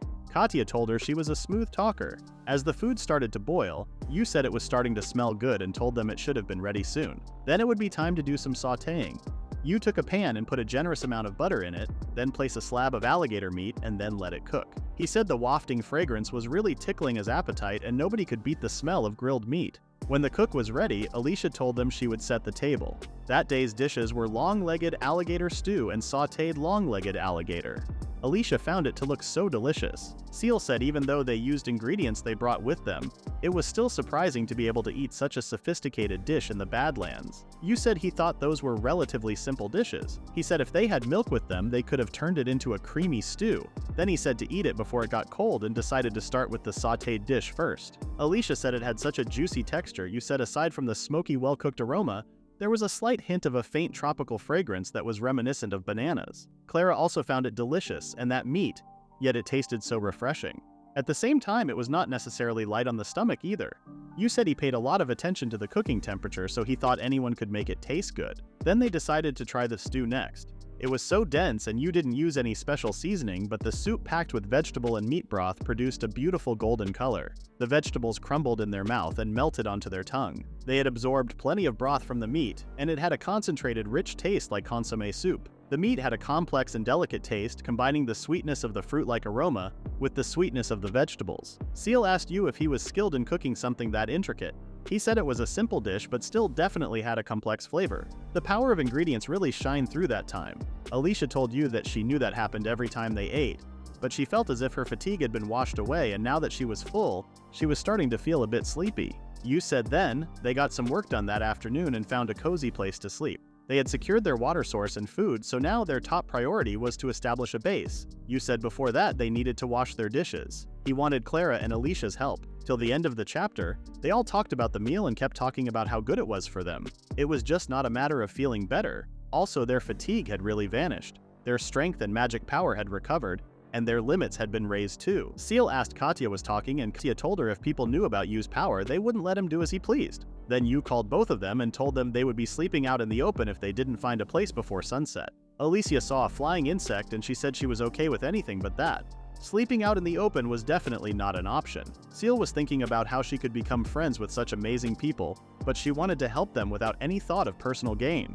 She didn't feel like she was on the same level as them, but that was exactly why she wanted to catch up to them soon. She said she wanted to feel proud to call herself one of their allies. In the next scene, Seal and Yu are fishing while talking about how peaceful the place is, even though they were in the Badlands. Clara and Katya called Yu and Seal to join them in the ocean, saying that the water was amazing. Katya thinks that it is nice to let their childish self once in a while, so Seal and Yu decide to join them. Back when this morning, they were glad that their living conditions had improved, so they decided to have a day off. Seal asked Yu if they could really afford to play around like this because she didn't think they made much progress with their research and the tasks they needed to do. Clara and Alicia found it okay to balance their daily lives. Yu found Seal and Katya right, but they weren't just playing around, they also needed to get some food supplies while they were at it, and fishing was a good way to get nutrients. There were no strong monsters in the sea, so he thought they would take a break and catch some delicious food while recharging their energy. But the main point was that they would enjoy themselves because they were going to be there for 6 months. And boredom was just one of the problems they needed to solve. They seemed convinced, so they headed to the sea. Yu was so embarrassed when Clara told him to come to the sea with her cute bikinis. With Alicia's judging glare and Seal's comments on his body, his face got so red that they seemed worried. Katya and Alicia teased him a little, so Seal told them to stop and go on. You expressed that they all looked cute with a red face, which surprised them all. He got so embarrassed, so they stopped teasing him and had fun. The water was cold but felt good. You recalled the last time he was in the water, and it was with Katya, so it made him happy that they were all here with him. While they were chatting, Alicia stated that she sometimes envied that they all shared a memory she didn't know. Katya said that it was fine because if she compared it to the time they would be spending here, a few weeks was a dismissible error margin. That's why they should have more good memories, and this was one of them. She decided to go along with him this time and splashed water on him, saying that he had to entertain them lots today. With that, she started a splashing war. They played like a big family. In the next scene, it was time to start securing their food. They still had supplies and fish, so you suggested cooking carpaccio from them for dinner tonight. Katya and Clara had carpaccio before, so they were pretty excited. But Seal and Alicia had never heard of it before, but they were looking forward to it. You was sure they would be shocked at first, but he knew they would like it. The simple truth was the more effort they put in, the more lavish their dinner would be. From what he saw, there were quite a few venomous sea creatures, but nothing looked too dangerous. He warned them to ask Clara for treatment if they felt like something was off. They started fishing, and Yu found the visibility of the sea amazing. He wished to have goggles. He checked the girls, and they all seemed pretty into fishing, so he wanted to work a lot harder. Clara was having a hard time holding her breath for so long. Since Yu and Katya were the ones who brought the food usually, she wanted to gather ingredients herself, so she was giving her best shot. Yu found something on the sea and used his hardening skill before grabbing it. He was out of breath, so he went to the surface and checked his hand to see something good, but it was a sea urchin, which made him panic. Fortunately, he was using his hardening skill, so it didn't hurt. He decided to catch more of those and went away. When he left, girls decided to catch some themselves and continued fishing. When it was time for cooking, Katya was having a hard time believing this spiky thing was edible. But Yu told her to watch him prepare. He mentioned that in his hometown, they had this amazing bird with pure white feathers, black bones, and grayish meat, but he had never tried once. He sliced the fish and was about to move to the next dish. Seal was shocked that he wasn't going to cook or grill the fish. When it was time to make the sea urchin, he wondered its flesh and cut it in half. Fortunately, its structure was almost the same as a regular urchin. Katya and Clara were so invested in watching him prepare the urchins. Yu said that he was going to prepare both raw and sautéed. First, he dished up the urchin roe on a plate, and with a sprig of sea salt, the raw dish was ready. Then he stir-fried the urchin with spicy wild herbs he found nearby, and took out the meat from the shellfish they steamed earlier to put it on top of the sautéed dish. Now it was ready. The girls didn't know where to start, so they watched Yu eat first. Yu started with the raw urchin and moved to the sautéed, so they also did that too, and they were all pleased with the taste. When Seal tasted the raw fish, she was taken aback by how good the taste was. Yu was glad that she liked it. She always believed that monsters with stronger magical powers tasted better, but Yu went beyond consents to explore the unknown food, which was incredible. They continued eating, and Yu mentioned that he wanted to make a seafood bowl with the rice they gave it to Demetrius. Rice was initially in Japan, Yu's home country, and it was said to be the soul of the Japanese, so he was hoping to have a chance to showcase them sometimes. Seal and Clara smiled at how his eyes were sparkling when he was talking about food. Clara said that that was part of what made Yu charming. Later on, the girls were complaining about the weather. Yu told them to hang in there for a while and they would take a break. He had something fun planned. Katya found it surprising that Yu was resistant to the heat. It was because the summer in Japan was this hot. They were specifically having their tournament in the summer, so he was pretty used to it. Yu then noticed a big glowing tree and jumped to see what was it. The glowing things were star-shaped, and he gathered some. Alicia noticed that he was collecting a lot of fruits and wondered if it was related to the fun stuff he mentioned. He confirmed her. They were surprised at how abundant fruits were around there, and Katya guessed that it was probably there was a rich source of mana here. Clara also sensed some sort of human intervention. If strong magic affects the environment, creating harsh conditions, the other edges of the island should also be inhospitable. But contrary to that, the outskirts were as comfortable as a resort that they wouldn't think were in the Badlands. It was almost as if the other edges and the rest of the island were separated. You then noticed another thing. The vines were wrapped around a stone, and Katya wondered if there was something special about it. You grabbed a vine and started to get rid of them, and they found out that it was a pillar made by humans. Clara touched the pillar and sensed the strong magic from it. The vines clung to this pillar because plants looked for mana sources, got attracted to this source, and wrapped themselves around it. You couldn't tell what exactly it was, but he was sure it had been touched by human hands. Today's investigation was enough, so they headed back to their base. While they were walking, Yu promised to have a break once they reached the river, and it was a fun time. When they arrived at the river, the girls immediately took off their shoes and cooled off by dipping their feet in the water. You split the fruits into 2 pots and used his gauntlet as a makeshift blender to storm the pot. Alicia thought the juice was the fun part, but he wasn't done yet. He asked Clara if her mana was alright, and when she confirmed him. And then, Yu asked her to use her icicle to ice the fruit juice. She was surprised at first, but still listened to him, and Yu praised how proficient she was in handling her magic. Yu said that icicle was powerful enough to freeze the contents of the pot in a few seconds, so she dispelled it. And when Yu checked the pots, it was perfect. He started to put them into a bowl and presented them as tropical sherbet. Everyone looked so excited to taste it. It looked soft and almost adorable to Clara and Katya. Alicia wanted to wait for it, but wasn't sure if it was okay because it looked too cute. You said that in this climate it would melt in no time, so they needed to eat it while it was still cold. He started to eat, and the nostalgic flavor made him amazed. Seal and Clara also tasted it without letting it melt and were shocked at how good the sherbet was. Katya couldn't even describe how it tasted because she had never eaten something like this before. You said that it was called sherbet, and in the future, they adjust the flavor by adding milk to fruit juice and freezing it to eat it like this. He thought it might work because the white fruit gave a milky impression. That was when his experiment was 50-50 because he needed milk to make it smooth. If he used a stick before it froze completely, it became a thing called ice candy. Alicia seemed pretty interested in the ice candy he mentioned. You said that he might make it while they were here in the paradise of no return. It would be very difficult to cast an icicle in the city. When Seal said that he could make a fortune with this, he teased Clara by asking if he should consider doing business. He was kidding, of course, because he liked the things as they were now. After they had eaten everything, it was time to head back home before it got dark. After all, it was a bit concerning to have to spend the night in an unfamiliar forest. That is the end of the recap for now. Please read the pinned comment about the next part.